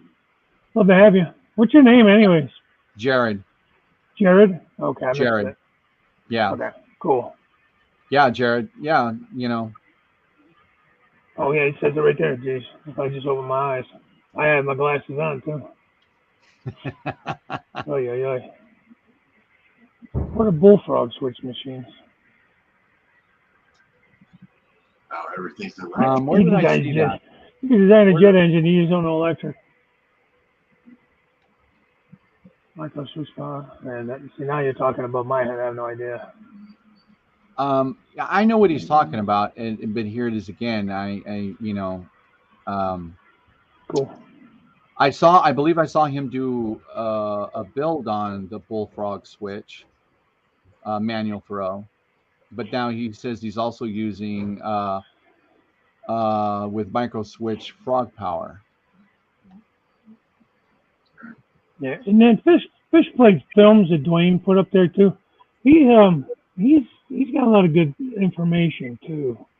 There's another one you got to get past the accent though. He's not as bad as Artie though. He's another Aussie, I think. Yeah, and you know what, Dwayne? I think he might have been the guy that I saw. I think, you know what? I may have watched his video, and maybe that's where I got the CR26 from, was Fish Plate Films. I think that's maybe where I got it from. What's that? Where'd you get from? the CR26, but it's different over there in Australia. Remember what I just did, 10, 20 minutes ago? I took my clean finger and I wiped it on that dirty rail and I showed it in the camera. That's the way I leave those rails now. I don't touch them. I don't alcohol them. I don't do anything. I just let them run. That's how I do it now. And like I Yeah. said, I've been look, my trains have been running, let's see, my trains have been running now for almost 2 hours, just like this. You've never seen them skip a beat. And like I said, on each side of the layout, they're running through, I would say, anywhere from 10 to 12 pico electrofrog switches. You don't see any problem here. Now, I do account a lot of that to my track work, absolutely, because my track work's flawless. Sorry. But I also, this stuff has just been awesome. So I highly recommend it. Now, Daryl, is your Clayton car handmade, or did you buy that? No, I bought that. That is a cheap. Well, it's not cheap. That thing was like almost $50. I think it's an Atlas one. And on the bottom of it, you can actually change. It's not set up in there. You can actually change out the pads right there on it. Mm-hmm. So I have one, but it's really. Closet Branch. Hey, Closet Branch. Welcome. See you, Mr. Jimbo. And Mid Valley Subdivision Model Railroad. Yeah, Good evening. Valley. Yeah, so, I mean, I think I'm subscribed to all you guys. Yeah. I'll double check.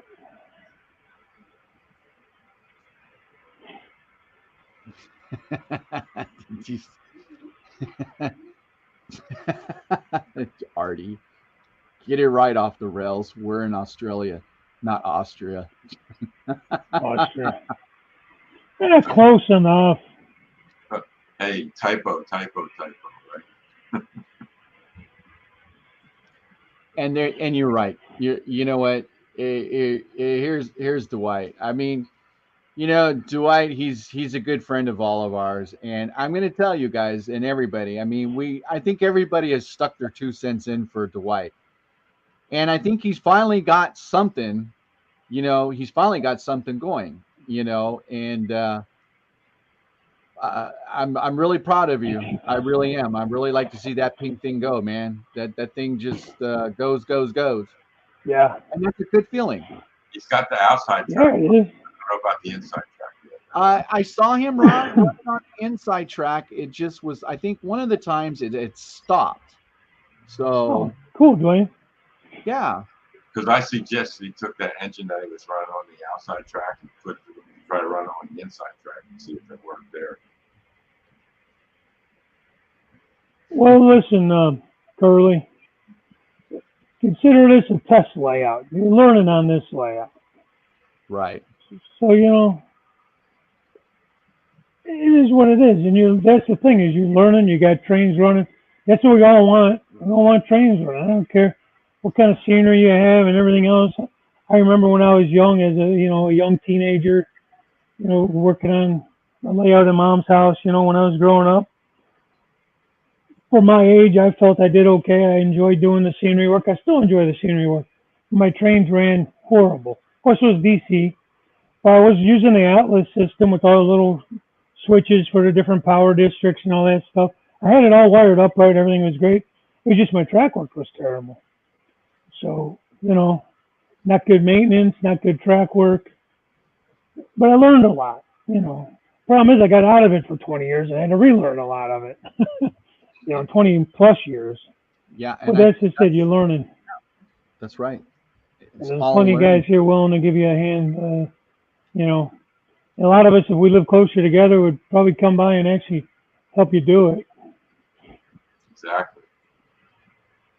That's why it's nice to have this community where we can communicate and talk and try to help each other. But we are all over the world. Plus, I learned a lot from other people's videos too. Yeah. You're looking at something and you say, "Oh, that's a good way to do that," and then I'll try that. Yeah. I test layouts. Rusty, I've probably built 20 test layouts.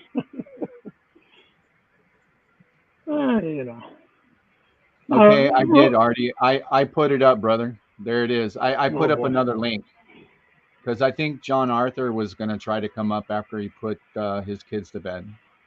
So yeah, Thomas, I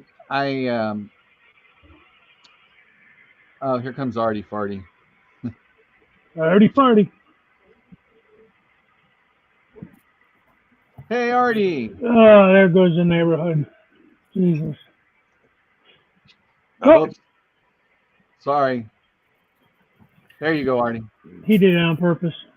Wrong one. What is that, your Chinese Yeah. finger trap? Is that what they call those things? Yeah, what, like this? Yeah. Yeah, good night, Dwayne. Thank you for coming in. And like I Yeah, was no. saying about Thomas's channel, I was really intrigued when I started watching some of his videos. And wow, it's a lot to grab. And even listen to you talking tonight. It's going in one ear, it hasn't left the other ear, but it's spinning Yeah, around here Nancy. somewhere, Thomas. And it's like It'll listen, rattle around. It'll rattle around in there for a while, Daryl. Eventually it it'll settle. probably will. Well, Oh, it's hey, a bit look, hard. It's a D. bit Earl hard Daryl when commented here. Oh, hi, D. Earl Daryl. I just saw it. it's a bit hard when your brain is the size of a peanut and you can't absorb it. Yeah. Oh, I lost my cursor. Already let go of my cursor. Not me. No, just anyone up here. Oh, look, Yep. Well, Nancy, you know, I was you just can listening come to the on way up you here guys, too if you would like. just the way you guys talking about electronics. There's an easy way and hard way of doing things, and even some of us that do have some understanding to it, even we get lost in it from time to time. Like I was getting lost with the NC Lighted. Now I'll be right back. don't scare us like that. I actually watched Grassie's video on how to program the address, and it worked out well until it came down to doing the signal heads and the signals itself on JMRI. The issue I came up with was if the lightest decoders was address number, argument's sake, 100, the JMRI wasn't reading it as 100. It was reading it as a different number. I know what you did wrong. You chose the wrong option when you created the signal head. Because when you choose the decoder option in the signal head, it asks you for the address. Right. And then that's the address of the lighted. Yeah. Okay. Once you get that proper, then it works. I'll see if I can send you some screenshots. Yeah. So what's happened is the signal head was 100. The address it read was 100 and say 108, 109. No. When you have in your signal heads, you have a system name, Yeah. a username, and then the appearance and a comment and that that other gobbledygook that goes along with it. That system name has to come up and match the address of your light. Okay. Okay, it has to match that. So if you have, let me see if I can add another one here. Well, I mean, I'll do some screenshots and of creating one, and then I'll email them to you. Yeah. Well, what I'm doing at the moment is because I want to use JMRI for automation, but I kept on coming into roadblocks with it, and at the end of the day, I've given up on it and went for that. Okay, I paid for it. I paid for the program for that program. the automatic train controller, the German program. It's pretty good. Yeah. But then Yeah. again, Yeah, you're talking about dispatcher, right? it's not dispatcher. It's In dispatcher, you can run a train as long as you have your sections set up, and then you create a transit. And the transit, then you can run that in dispatcher, and you can just pick an engine and run that into that, and then it runs automatically around. That's done in dispatcher.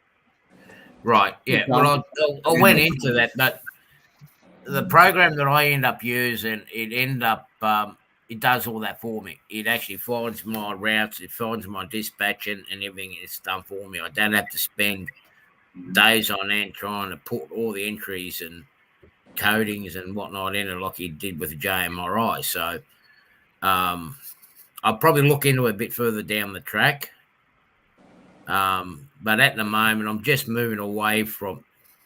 Thanks. That's the one off the rails. Freewall. That's the one that I've used. It is expensive, but it was actually worth the money that I spent on it. Only the downside of it is it won't accept the NC Lighter decoder. So that's why I'm pulling away from it. I am going to use the Atlas's new system, the signal system. It's much easier to plug and play, and it works on both DCC and DC. And you can use signal systems out there. Yeah.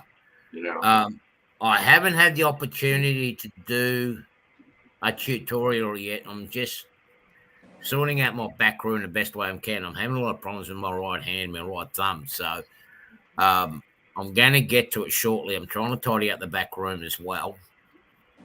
Before I pull Randall's rundown, because I'm preparing to do the expansion, I'm going to do a quick tutorial on the Atlas signal system. It is a little bit expensive because you've got those signal control boards. You need one of these for each signal head, basically. Right.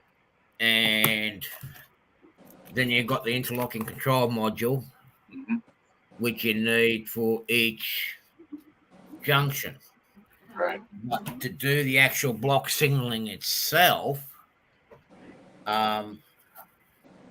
you just hook your signal heads to this and daisy chain them. Right. From one to another.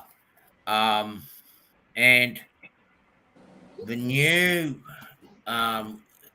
system, it's got option for both systems of your LEDs, where you've got the common anode and the common cathode. Which with LEDs, the commons is different, but they have actually a jumper in it, which is quite easy to switch out. It will take the old BMLI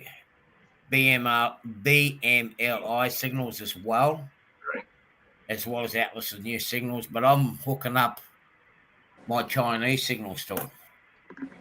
Yeah. Well, the most important thing about signaling is you have to have your blocks set up properly first. Yes. Without them set up properly, your signaling isn't going to work. The best way what I recommend, and the way it's practiced, is work out what your common longest train is. Say, argument's sake, you got your longest train will be 5 feet, 8 foot. You have your blocks in your 8 foot lengths.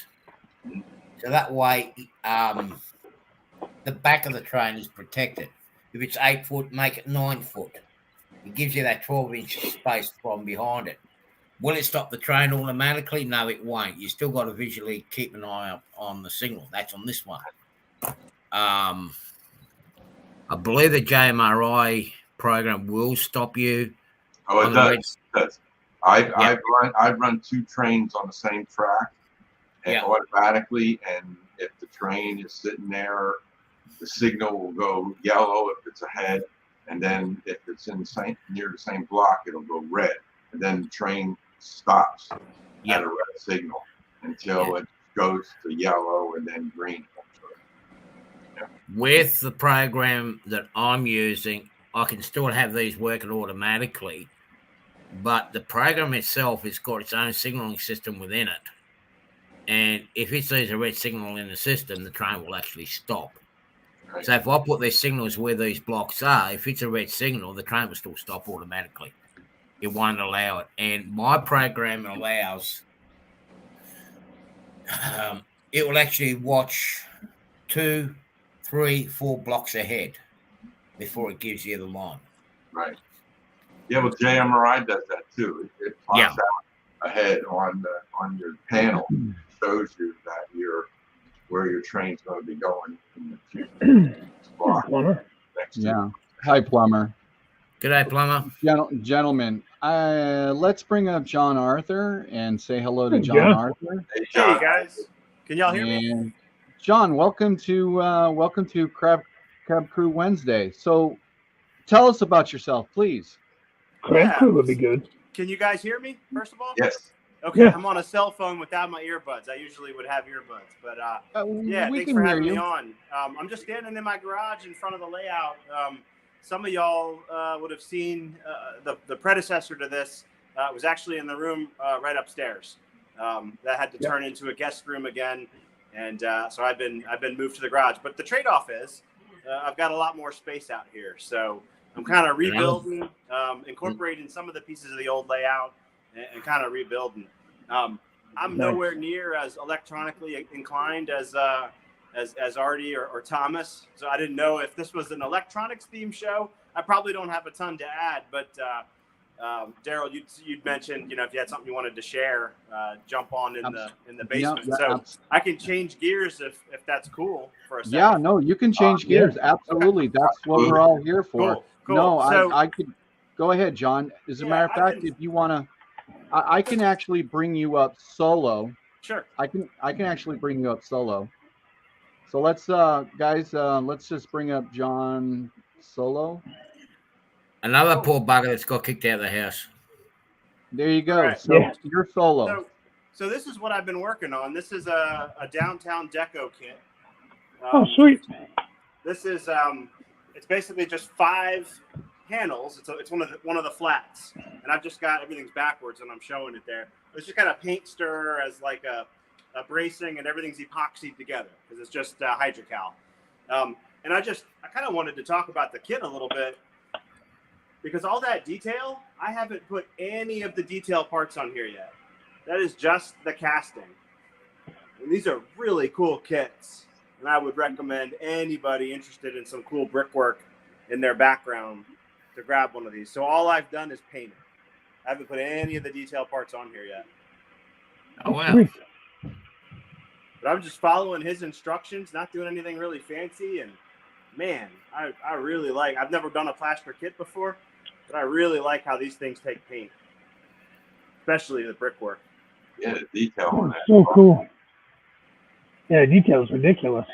So it's going to live right here, kind of behind what's going to be a little bit of a engine servicing facility. Kind of, y'all would probably recognize over here more. So I'm just moving my way this way on the layout. So starting to work on some of the structures and stuff. So I just wanted to show that. I haven't seen a lot of people talk about the plaster kits and stuff, and I'd never done one. I've got a couple more to do, and I'm really excited with it. So I just wanted to share. That's all. Oh, thanks. Love that. No, cool. No, that's what we're all about. Okay, so I'm going to take you down from solo, and then I can put everybody back up. And that was again, all cheap acrylics. That was the base color. Just terracotta, which is exactly what Randy calls for in the instructions. And tinted a little bit, with some white, with some gray, slightly tinted. So it's generally pretty uniform, but there are different colors there, but same base color. And then just a wash of, this is raw umber. Again, just cheap paint. Oh yeah. But that Hydrocal is cool stuff. I'm to work with it some more. Yeah, that's what we want to promote here. We want to have people come on up and, present themselves and, show what they got and being able to have a conversation and the chat to be able to get involved with the person who's up speaking. And,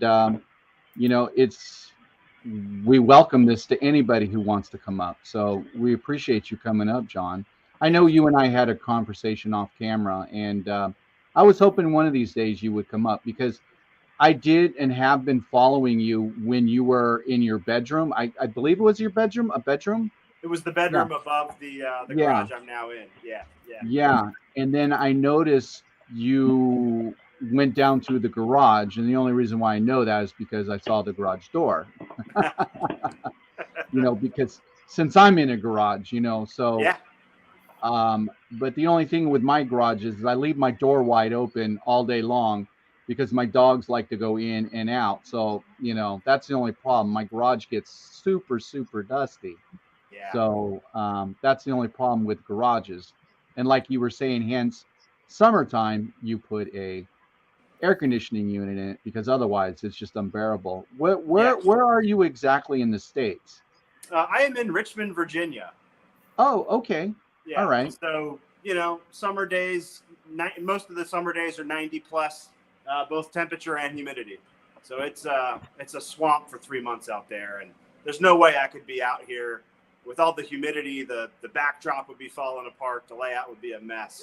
So right over my shoulder is a window with a nice window unit in there. So it's a cool, dry 68 in here right now. It's perfect. Yeah. Yeah. Well, last week here for me was a scorcher. It was just horrible. And I think everybody saw in the camera that I was just not, I was just full of just moisture, Yeah. because it was so hot. But, we have a channel to do and we have to keep it up, and we have great guests come on like, Thomas and Artie. And then of course you, we Artie. we're still,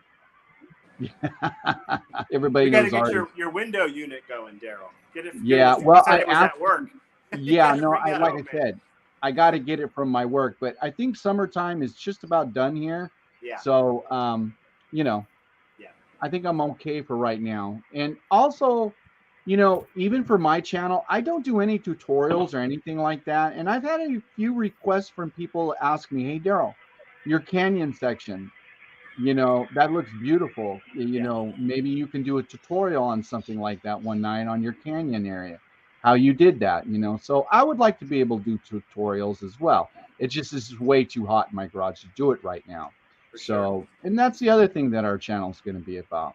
So, Yeah, it's interesting you mentioned tutorials because I've done a couple, and I've also done a lot of just like, hey, here's what I've been working on for the last week or two, and just little clips.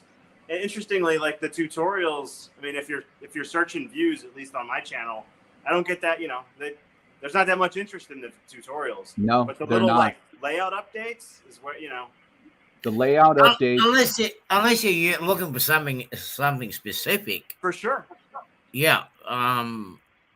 Like I was looking for tutorials to work with the signaling with the NCE and JMRI and everything else. Yeah. Yeah. Thomas has got something going on, but nobody else has it. Yeah. So, you've got plenty of them out there for Digitracks, Sure. And but there wasn't much there for NCE. So Yeah. I threw some out, and I've got some hits on it, but it all depends on if the people are looking for it, for those tutorials. It's in there, so Yeah. maybe, I'll do them anyway because that's how I learn too. And I always want to, if I pick something up and run with it and make some changes or God help us figure something out for myself, I'll share. I want to share that stuff and give back. So I'll do them anyway. I'm not here for the views. It's just interesting because you can see that information on your channel, and it's just interesting because it tells you what people are interested in that you're working on. That's correct. Absolutely correct. And like I said, Yeah. me as being a viewer of YouTube before I even became a creator, that's what they call you as a creator. That's exactly what I searched out. What are people more up to watch? And you're right, John. When it comes to tutorials, people don't get very many views on tutorials. What you're getting views on are layout updates. Mm-hmm. It's the word update. Yeah. It triggers something in people's brains. Oh, there's an update. There you go. Something new. Something new. Exactly. So there's a hint to all the creators out there. Put in your What's his description. name? South Brooklyn Railroad. Big Bill has a video. It's probably 2 or 3 years old now, and it's like 30 seconds long. And I saw it early on, and it was like the great secret to YouTube success. And I saw it, and I just chuckled, and it spoke to me. But it was basically just, it's not about the algorithm and the analytics and all that crap. It's just, if you want views, make stuff people are interested in watching. Make good videos. And I just chuckled at that because, you know, you could sit there and chase the tags and the algorithms and try to optimize everything. But I mean, honestly, in the railroad space, the model railroad space, it's a tight knit, great community. There's just not enough of it. Nobody's gonna make a living doing this. There's not enough of us. No. That's right. Do it for fun. It's a hobby, but man, it's tough if you're trying to actually make a buck doing this. That's right. Absolutely correct. You hit the nail right on the head. And I've said the same thing. This is not going to make anybody a lot of money. So, No. I mean, you know, as like I said, being a viewer, I kind of know that's why you don't see me do any tutorials. I do one or two, and they're all of them were flops, every single one of them, because everybody and their brother's doing it. Yeah. So Well, if we come to talk about tutorials, there are a lot of tutorials, and this is something we hit on my, I believe it was my show or one of the shows last week. It's how the tutorial is presented in language and practical term. If I put a tutorial and I try to do as simple as possible, but that doesn't mean that Thomas will understand it or Daryl will understand it. You might understand it, and Daryl might understand it. You know, and there's other tutorials there. Like I look at it, and the language that some of them use, it's like that didn't sink in. Then I'll look at somebody else's tutorial. Yes, that sunk in. I can understand that step-by-step process. One of the good tutorials I saw, and majority of people know him, and that's Rick Bailey. He done a tutorial on the mini panels. Yeah, that was a good one. That was a good one. That's where I learned. That's where I started learning the possibilities of what I can do. And if you use something nice and simple, people can understand it. Sometimes there might be the accent or language barrier as well, which and the length too. Like be ruthless with the editing snip. Like you don't need to show yourself painting something for 2 hours. Yeah, show 2 minutes of it. Say what you're doing and cut. Now it's tomorrow, and this is the next step. You know. Yeah. I learned, like with the train programmer that I'm using, the train control program that I'm using, there is a chap, a German guy by the name of Rudy. He's got an excellent series of them. I think the longest tutorial because of the way this section worked, it went for about 15-20 minutes, and it had to be done in one part. But majority of his tutorials were done in 8. Now there is a disadvantage for me. I'm using the silver version.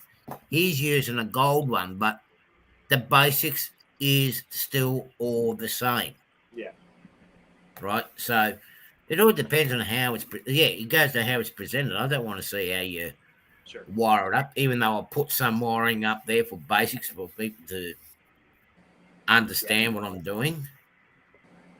whether you understand or not, that's a different kettle of fish and might not sink in. But a lot of times it depends on what's going up in the person's head too. Sure. And what's your focus as a hobbyist? Like, are you a YouTuber who model railroads, or are you just a model railroader sharing what you're working on? Right. I think, I think I fall into that second category. But there are guys that are, like they're video guys. They know what they're doing. I'm just an idiot with a cell phone. Well, Yeah. I'm in the John, same club too. Welcome I'm to just the sharing club. what I learned. I'm the same guy. That's exactly what I do. And everybody who sees what I'm doing, I'm the same. You don't see any thumbnails. You don't see any of that stuff. And it's not that I don't understand it. Me personally, when I'm going to see somebody's video, I skip through all of that. I want to get to the video. Yeah. That's just who I am. Yep. And a lot of people don't admit it, but it's true. A lot of people skip through that stuff, and they skip through the ending too. They just want to see the video. That's it. And if it looks interesting to them, they'll sit and they'll watch it. Well, you missed the best part of my video, don't you, Darryl? I'll put all the best parts at the end. Oh, sorry, Artie. I was just being honest. I mean, That's where he puts all the dancing bar girls. Well, that's exactly right. All the white pointers that are beached up on our beaches here, it's all in the back of the end of the videos. You missed all the good parts. You mean all the time you spent doing the thumbnail, doing all the music, doing the ticker tape, and all that stuff? No, I flashed through all that stuff.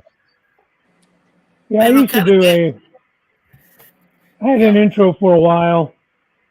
It just, like you said, people just, I fast forward through it. I'll cut the intro down quite substantially. I mean, it did go on for about a minute or so, 2 minutes or once, but I did cut it down to, I think, about 30 seconds or something like that. But the end part of it, I'm just using the same one now.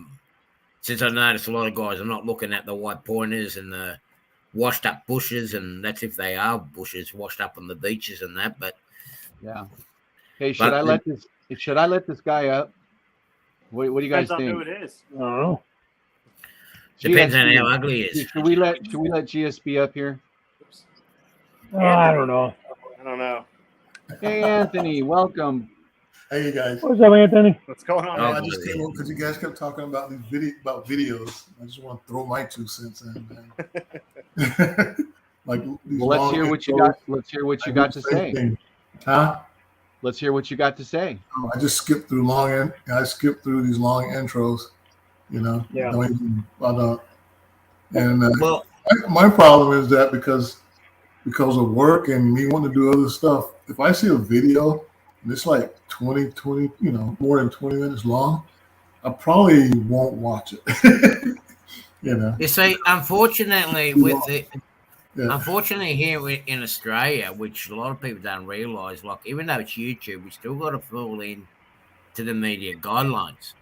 Like I still got to present that warning in the beginning of the show for mature audience only, 15 and plus, because some of the words that I may use or people may use, like countries like the United States and some other places, are actually found as offensive, cursing words, strong language. Hello, Heath. Welcome. Hey. G'day, Heath. And at the end of the videos, I've got to put the credits on because of the copyright regulations and everything else. If I don't put that on, but particularly the warning up the front, I'm in a lot of trouble. And our broadcasting commission over here, they do regulate all that stuff from time to time, and they have shut down some channels down. The laws have really got strict down here in Australia. So yeah. Some other videos I have a hard time watching is switching videos. I mean, I like doing switching, but watching a switching video, I just have, I don't know, it just kind of, I don't know. I hope I'm not going to offend anybody, but it's kind of boring watching a switching video. Yeah, I noticed you didn't watch my switching video from a couple months ago. Well, see, here it is again, just like what John Arthur said about, like what I said about skipping through the intros. It's the same thing with me, Anthony. I really have a hard time watching somebody else do a switching video. I really do. I'll watch them for a little bit just to give them love, but Yeah. to me, it's the same thing. Yeah. And maybe that's why I don't do switching videos. I don't know, but that's a really interesting point that you brought up, and that's what we're here for. You know, to learn something new about our videos and etc. You know, so I think you keep them short, like keep a switching video to 10 or 15 minutes. And again, with the edit, like make some cuts, you know, don't, you know, Definitely. there's parts of it that aren't that action packed, right? So cut it. Or I've done a couple where I did a time, like when I was switching in the yard, throw a time lapse on there. So I'm making up and breaking up a train in, 2 minutes of video. Yeah. I learned to do that myself. A lot of times, like I may watch, if somebody has an intro, a lot of times, if it's the first time or two I watch your channel, I may watch it just because to see. But then after I've watched it a few times, I'm going to pretty much skip through that. Even like you were talking about guys that will show themselves painting something for forever. I'll skip through that myself.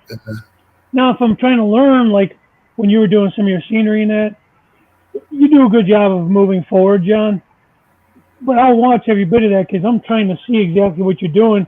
Because honestly, I want to copy and get as good as you are at it. I'm not trying to, blow smoke. I'm being totally serious. I'm trying to get better at those things and learn new techniques.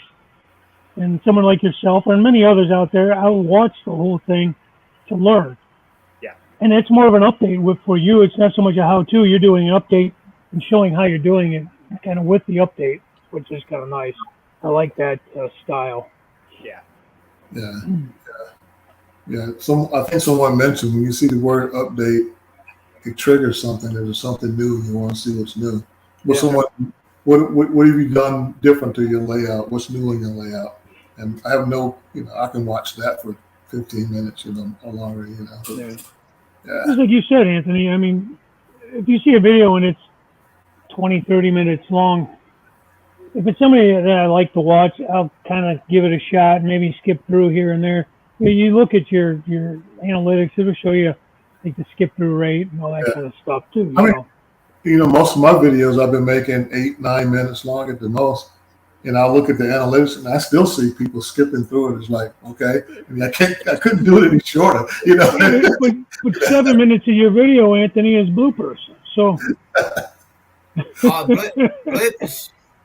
bloopers went hands down. It's going to be interesting with me tomorrow. I have a friend that no, you don't. never operated on a train layout in his life, and he wants to start. So I'm not going to tell him, but I'm going to have all the cameras running tomorrow, and just to capture the bloopers, any bloopers, that mistakes, and everything else that he does. It's all going to be caught on camera, and I'm going to share it to the rest of the world. But we won't tell anybody. I won't tell him. Sometimes if you do make a mistake, like there's a mentality like I don't want to show that because I messed it up and I don't want to show that part. But you know what? Like show that and show how you worked through it or worked around it. Like that's something people can learn from. Yep, I like that. Because we've all been there. We know it doesn't go perfect. You got the best laid plan, it doesn't go perfect. That's how you learn. A lot of the times. Yeah. But you can also sometimes make it look better because of that. Sure. And I've said it before too, like what's the worst that can happen if you try something new and it doesn't work out? Just rip it out and do it again. What's the worst thing that could happen? Yeah, most of the materials we use are fairly cheap. Yeah, I mean if you're weathering a $1,000 brass locomotive or something, like that mistake is tough. But scenery stuff, like, what's the worst that can happen? Just rip it up, do it again. Yep. Yeah, I don't even. You can even reuse. I don't even glue a lot of my scenery down when I first do it because I have to look at it for like 2 weeks to see if I even like it. Before I glue it. Exactly. Well, in my case, when I was learning train automation, you had to use it. You forget to change the direction of your train, and you click go, and it goes the wrong way, and all your carriages and cars and everything else falls into the turntable pit. But hey, I do model CSX, and they do put trains in the pit quite regularly. Oh man, you gotta go there, Artie. Always gotta go there. Anthony likes you for those comments. I gotta go see that guy. What'd you say, Dave?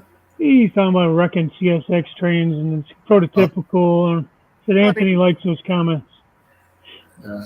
Coal hoppers don't care if it's a bumpy ride. No. And I've had a lot of people ask me about doing a full layout overview, and I've been making the video, but it's like this is getting too. It's hard to do that and not make it long. You know. Do you do much editing, Anthony, or no? Huh? Do you use an editing program or anything? Yeah. Okay. Yeah, and it's getting hard for me to do that and not make it long. I'm like, nobody's gonna watch this, I don't think. Yeah, sometimes you get too choppy in there. I've made that mistake where I'm cutting out so much that it doesn't make sense sometimes. Like, right, and that's what I'm try trying to make it. Yeah, and then it's getting long, and I'm like, geez, okay. Well, I'm gonna do it. I mean, either people will watch it and skip through, or they'll watch it. You know, oh well, you know. Let's see. I started. Don't mind me, guys. I'm just trying to keep up with pinning the comments up, and Ken you guys are doing a great job. You're making my job real easy. Jack said, Mike, do you show your bloopers? I don't have any, so I don't show them. I'm pretty much 100% perfect. So, you know. Yeah, now for me, it's been a while since I've done an update. I'm gonna have one of my next ones will be an update. The problem is just the last 2.5 months have been over 95 plus degrees, so I haven't made any. So that's why I switched over to rail fanning videos. Yeah. Because I can put out some type of comment. Now, because I live on the West Coast, my rail fanning videos are going to be a lot different. Hence what you see. So, I mean, it's worked out really well for me, but I'm kind of tired of putting out rail fan videos.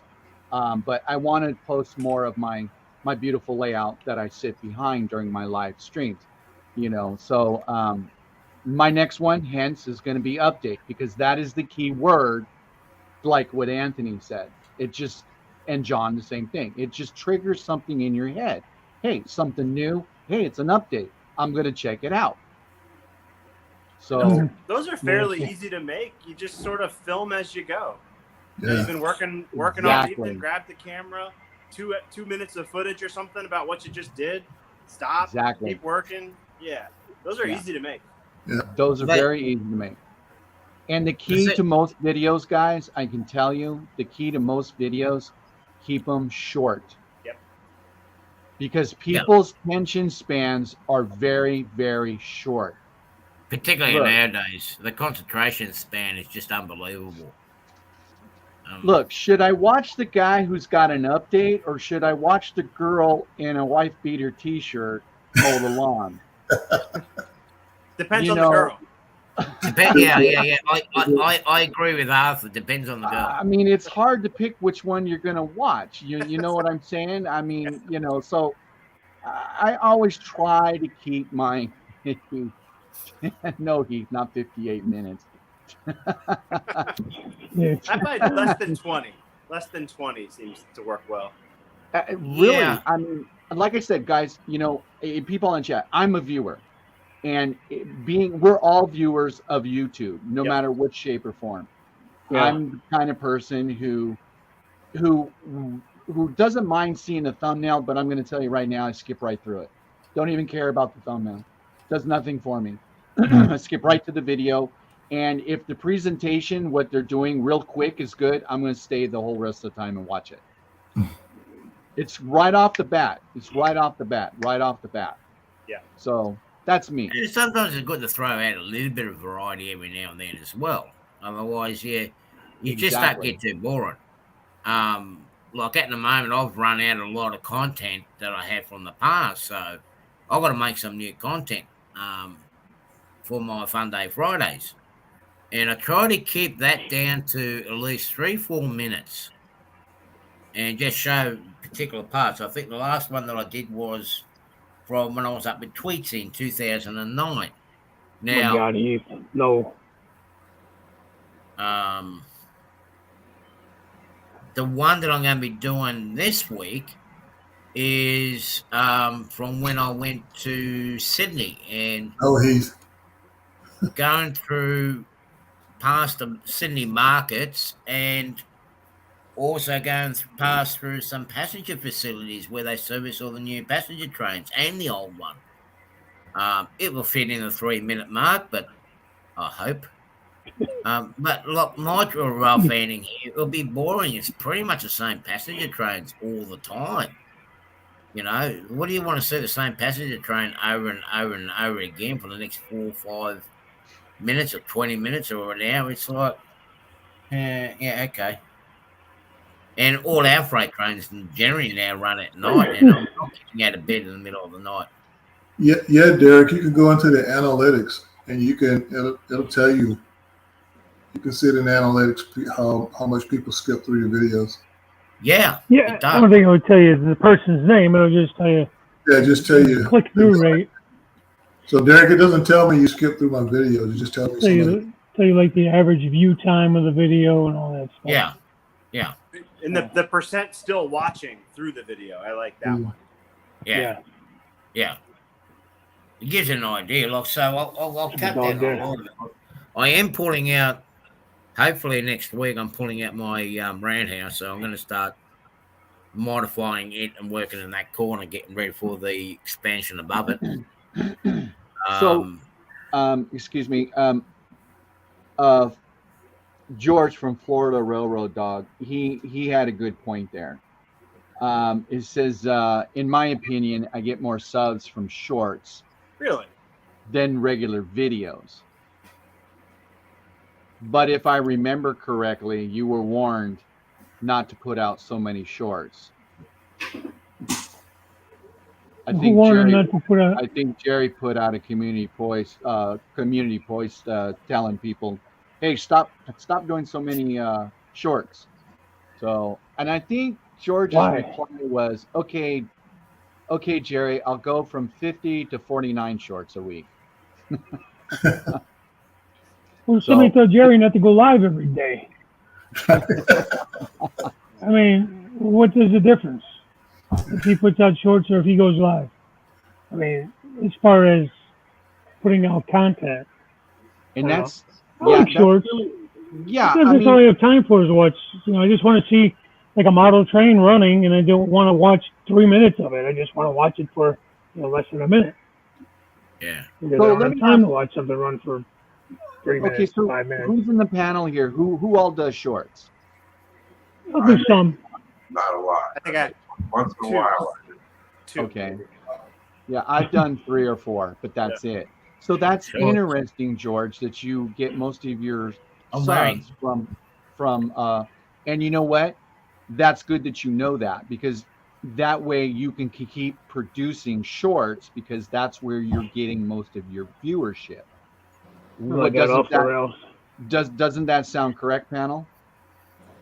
I just got an email from YouTube stating that one way to get more views or more whatever to grow your channel is to do more shorts. Yeah, I saw that too. Like they're pushing it, but it's not really my format. I mean, if you're monetized, it doesn't do you any good monetization wise, which whatever.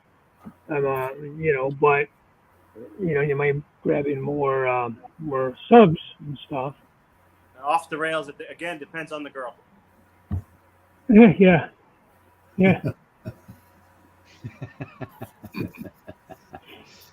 I don't have the link, but I can actually tell you the name.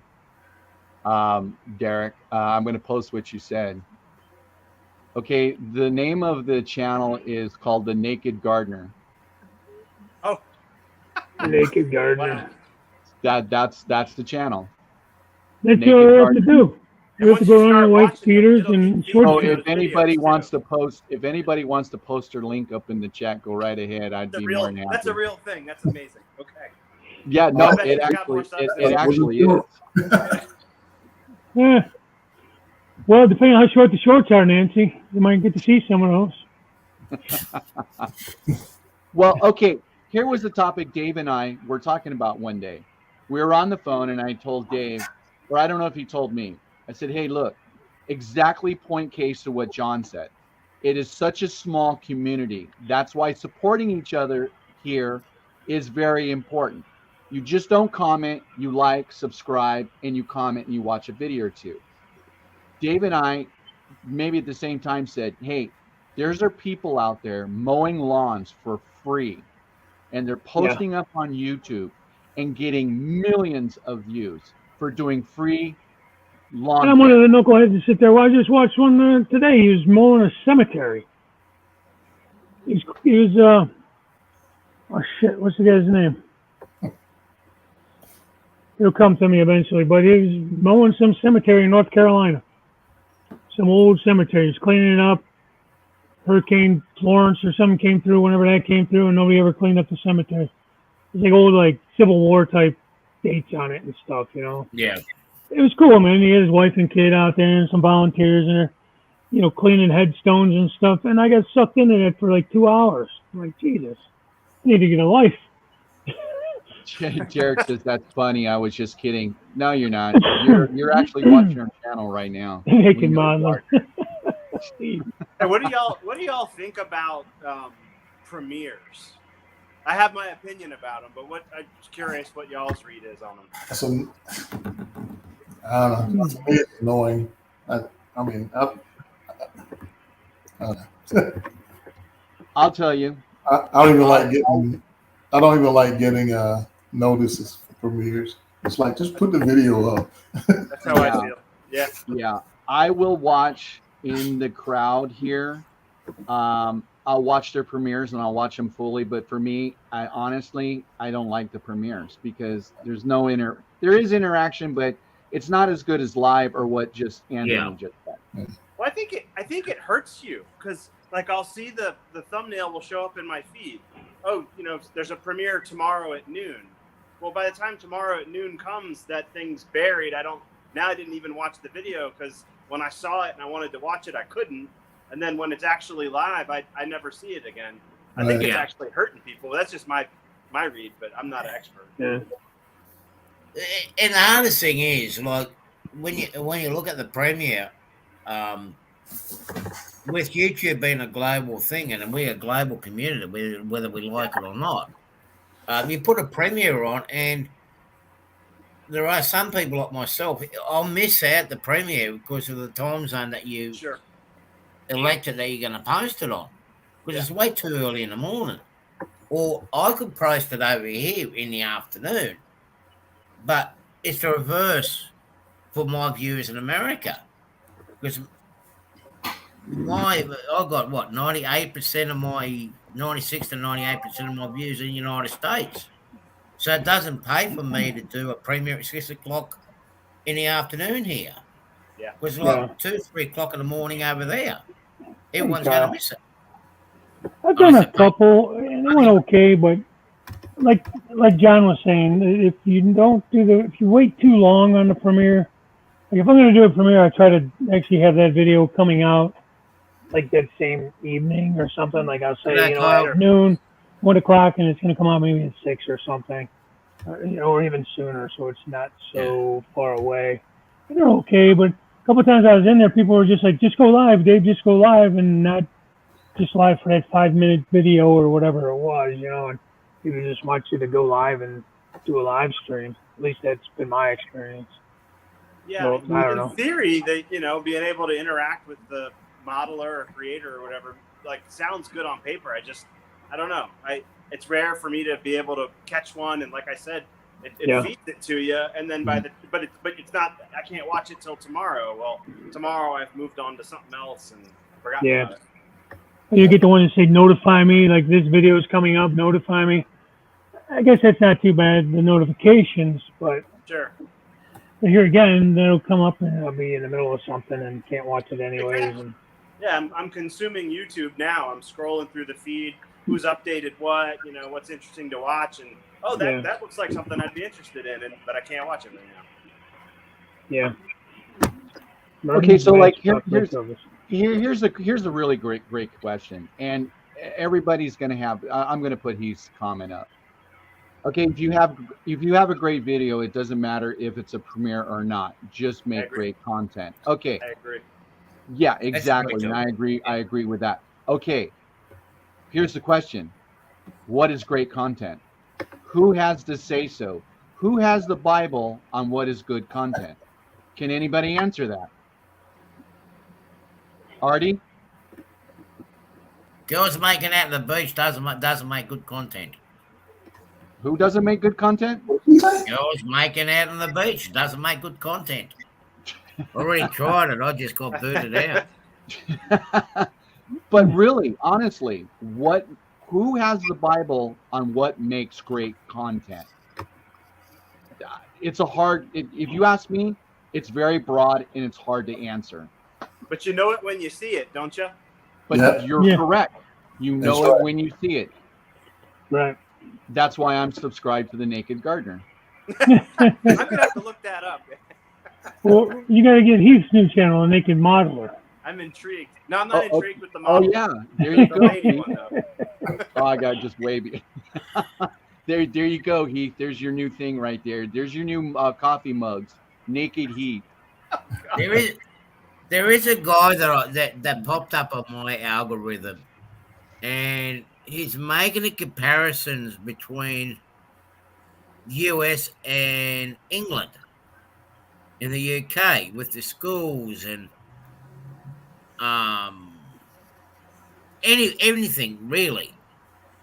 And they only go for something like 30 seconds or 40 seconds. But the way he does it is just excellent. I'll see if I can dig it up and find him, and I'll share it with you guys. But the way he does it, it's excellent. Nice. Okay. Hey, all You know, right. every one of us went and looked at that, didn't we? No. Oh, Yeah. yeah. Heath went one step further. Here it goes, guys. There you go. There's her link. She's gonna wonder where all these model railroaders came from. Heath. Oh my gosh, Heath, you're on fire tonight. But Heath, I'm telling you right now, you need to grab that because I think I think we all could have made you possibly a millionaire tonight because Naked Heath. I think that's a good one for you, Heath. I think that would roll really well. I can't believe he did that.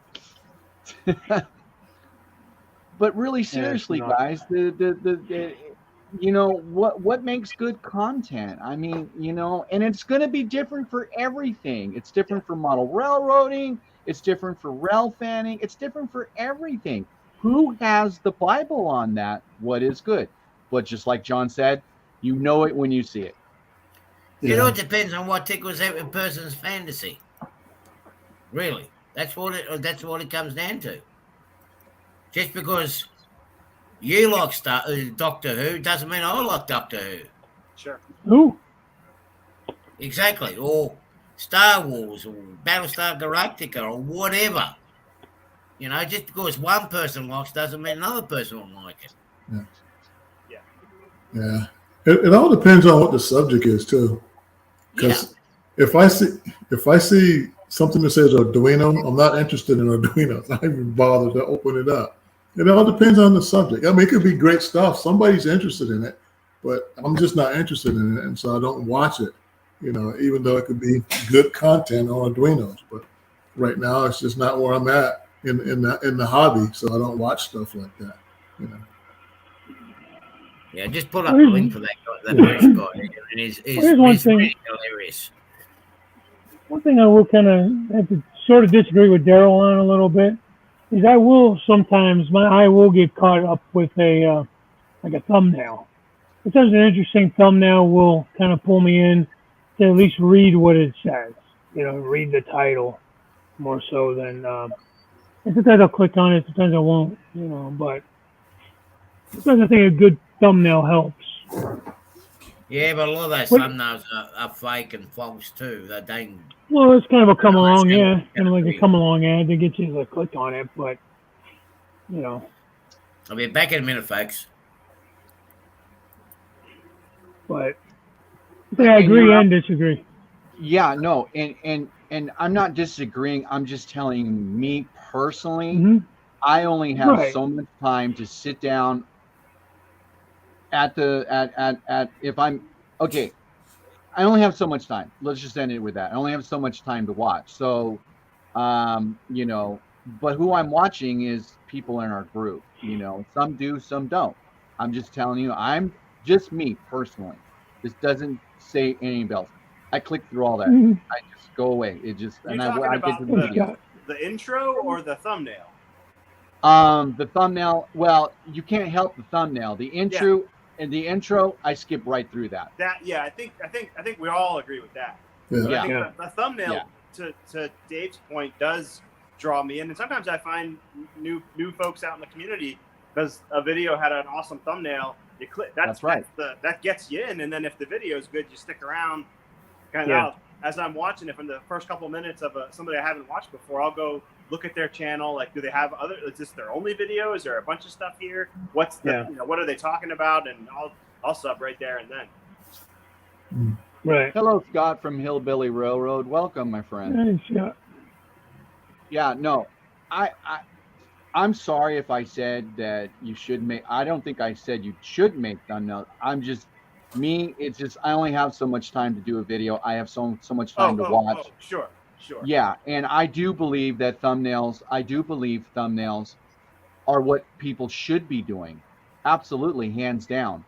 And they should be doing eye-catchy thumbnails because that's what gets the people to click to your video. Yeah. I absolutely agree with that. Me, I'm just here for the fun. I'm Totally. just here for the community. I don't care about any of that stuff. Yeah. John, I use my camera. I point. I film. I edit right there on my phone. Bam, send it out right when I'm done. That's how Right off from my iPhone. Yep. That's what I do. Never hits the computer. Yep. It never hits the computer. And am I doing anything different? Because I've only been on YouTube for what? How long?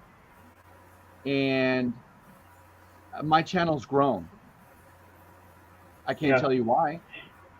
It's just, I mean, I don't have fancy thumbnails, but it's okay. I don't really care about that. And Dave and I, and especially Jason, the train freak, we all agree.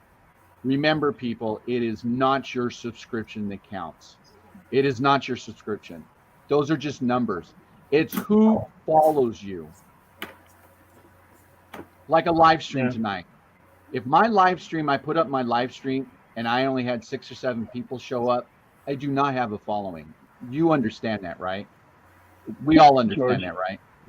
Yeah. I mean, the subscriptions are just a number. That's it. It's who shows up and who watches your video tells you what you're doing in the society, as far as I'm concerned. So I encourage everybody. We're a small group. Please comment on people's videos. Doesn't mean you have to comment on everybody's video, but it does help their algorithm. We're helping each other out grow our channels. That's about it, so. Yeah, I've noticed that my view numbers are higher than my subscriptions, which is a good thing. Right. I think that's what it comes down to, views. Well, yeah, and it does. As a matter of fact, Heath from Human City Junction, he said, I'm sorry, guys, I got really behind in the chat. He said the same thing.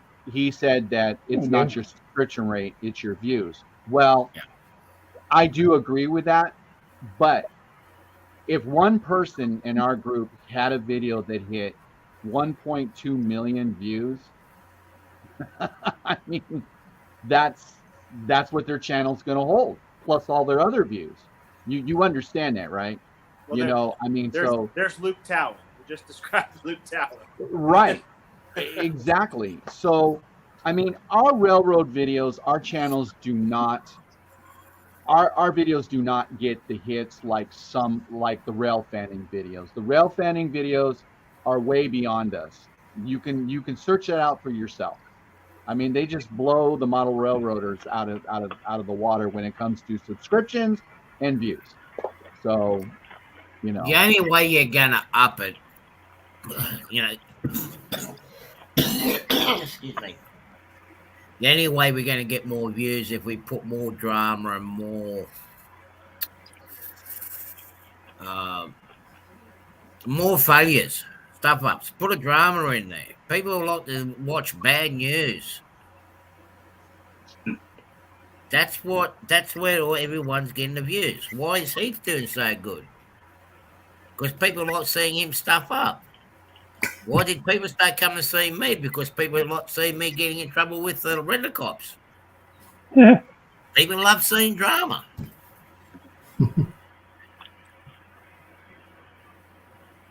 Yeah. It's just really interesting. It's a really look at- interesting topic. Look at what's his name? Dave on HO. What's his name? And mate, Dave. Oh, David. Yeah. Oh, Dave. HO powered trains. Trains. Yeah, here's another one. He does things that a lot of modelers wouldn't do. And look And at the that's hits what- he's getting. Yes. And what's that other guy that does? Is it SMT? Where he gets those train derailments and that? People are flocking into it, and look at the views that he's getting. That's what people want to see. People want to see drama. People want to see mayhem. That's what I've noticed anyway. So Yeah.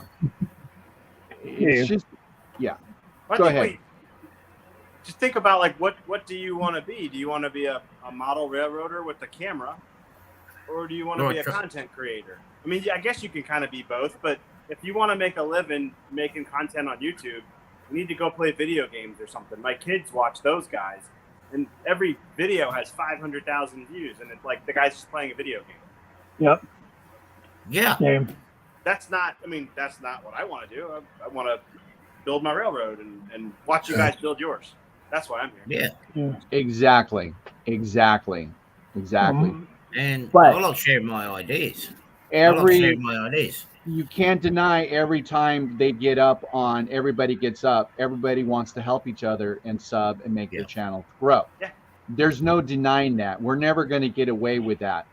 I just like a few people in here, and everybody knows. Look, don't subscribe to him if you're not going to comment, because you're just a bot. That's all you are. Your numbers just goes up one. Big deal. You want that person to grow, help them keep that sub. You've got to comment. You've got to smash the like button, and you've got to watch a few of their videos. I'm not saying you got to watch all of them.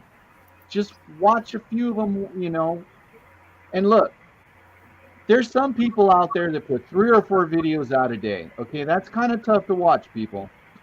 Yep. That's really Too tough to watch. Yeah.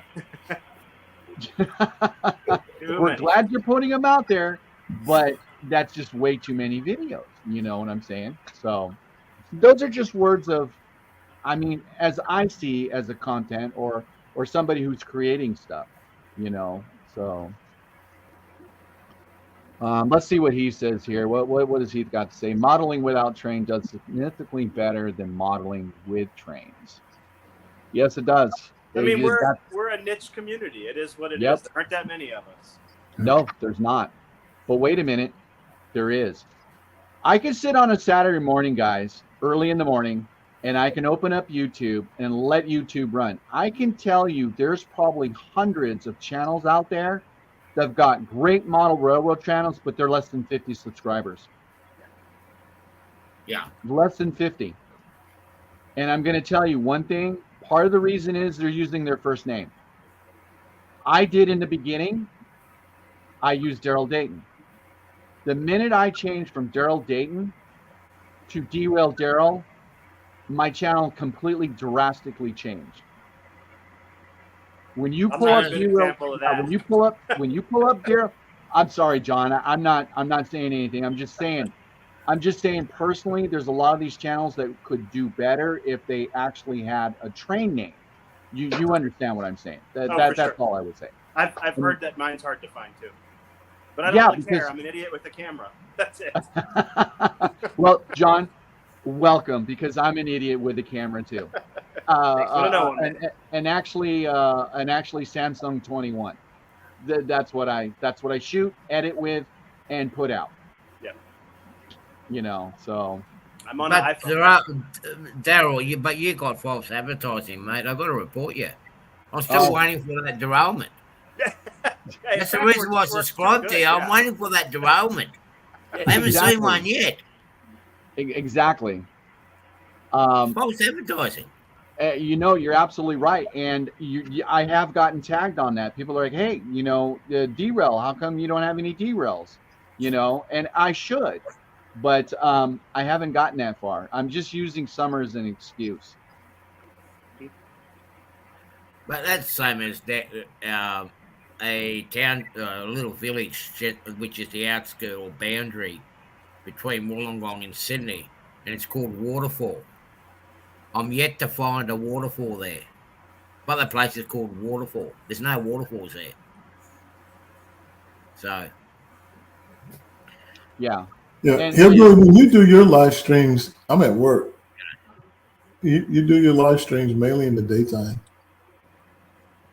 so Heath said Yeah. right here, and I hear you, Hillbilly, and that's exactly what I was just talking about. People hey Scotty. comment, Yeah. like, subscribe. You got to give the love back. You got to, if they jumped on your bus, jump back on their bus, and let them know that you're a new subscriber, because I can tell you 9 times out of 10, I don't know who's subscribing to me. I have no idea. I have no idea who's.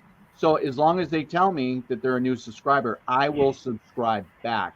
If they're not telling me they're a new subscriber, 9 times out of 10, I'm not going to subscribe back to them, just because. I don't know. Maybe that's just me, but Yeah, about half of my subs, I have no clue who they are. They're Yeah. not. Yeah. correct, Anthony. I'm right with you. So he says, yeah, I need to change my channel name. All right, Scott, you take it easy, bud. So Hey, Robert. Yeah, and I'm keeping mine. I'm leaving mine alone for the time being anyway. no, yours Yeah. is good. Everybody's getting to know it. So I'm being on it now. Okay, Heath, I'm going to put that up there right now. 16 months. Okay, here's the thing. I had just found out today that I wasn't even subscribed to Boxcar Jerry. I was wondering why I wasn't getting notifications to Boxcar Jerry. I have yet to talk to him because I don't want his name. I don't want my subscription possibly coming up, but probably he won't. So you're not the only one. So it's just like I said for Off the Rails. I commented on his video. Later in the afternoon, I saw his video pop up again and I clicked onto it and I saw it was the same video. My comment that I commented into his video wasn't there. So I don't know what's going on. So with that said, Heath, now that I'm on live, I told you just about Boxcar Jerry. I just learned that today. And I was wondering why How do you find that out? Anyway, I'm not. like, how do you I see? wasn't getting any notifications to Jerry because I tried to get up on Jerry's, but hence what Anthony said. I'm at work, but I still try to give the people love. So there you go. Okay, what else have we got? She's saying, but seriously, I have thought about dropping the Junction City part of my channel name and just leaving it being Human City. Okay, Heath, you have a panel up here. Let's ask the panel. I'm just an idiot with a camera. I abstain. Leave it alone. Everyone knows he has that junction. Basically, gives you an idea. It's a railway channel. You take the junction out of it, and nobody will know what it actually is until they look at your content. It depends on what viewers you want to actually target. I'd leave it as it is. I mean, you've used this name for so long, just leave it alone. It's worked for you. So here it is again. So anybody else want to say something to Heath about his channel? Heath, people know people know your channel name. You have a good following. Yeah. I would kind of tend to leave it alone where it's at, really honestly, Heath. Anybody else got something to say to Heath? No, I kind of feel the same way. He's got it. See, I was thinking. I mean, I can see it both ways, but I think people know him as Human City Junction. No humanity, what do you want to call it? But see, I've also noticed one thing that YouTube does every now and then. You might be subscribed to someone and they knock out your subscription to them, or they'll knock their subscription from them to you. Oh, I have noticed that, and there's been a few people. I've actually found that up with a few of the viewers, the regular viewers here. I was sub to them, and they were sub to me, but YouTube took that sub away for some reason. I don't know why, but it's like we always talk to each other. We always looked at each other's content. Perfect example would have been with Steve Childers and myself. I've been with looking at Steve Childers' content from basically day one. YouTube took our subscription away from each other. And that happens. YouTube does some strange things from time to time. So,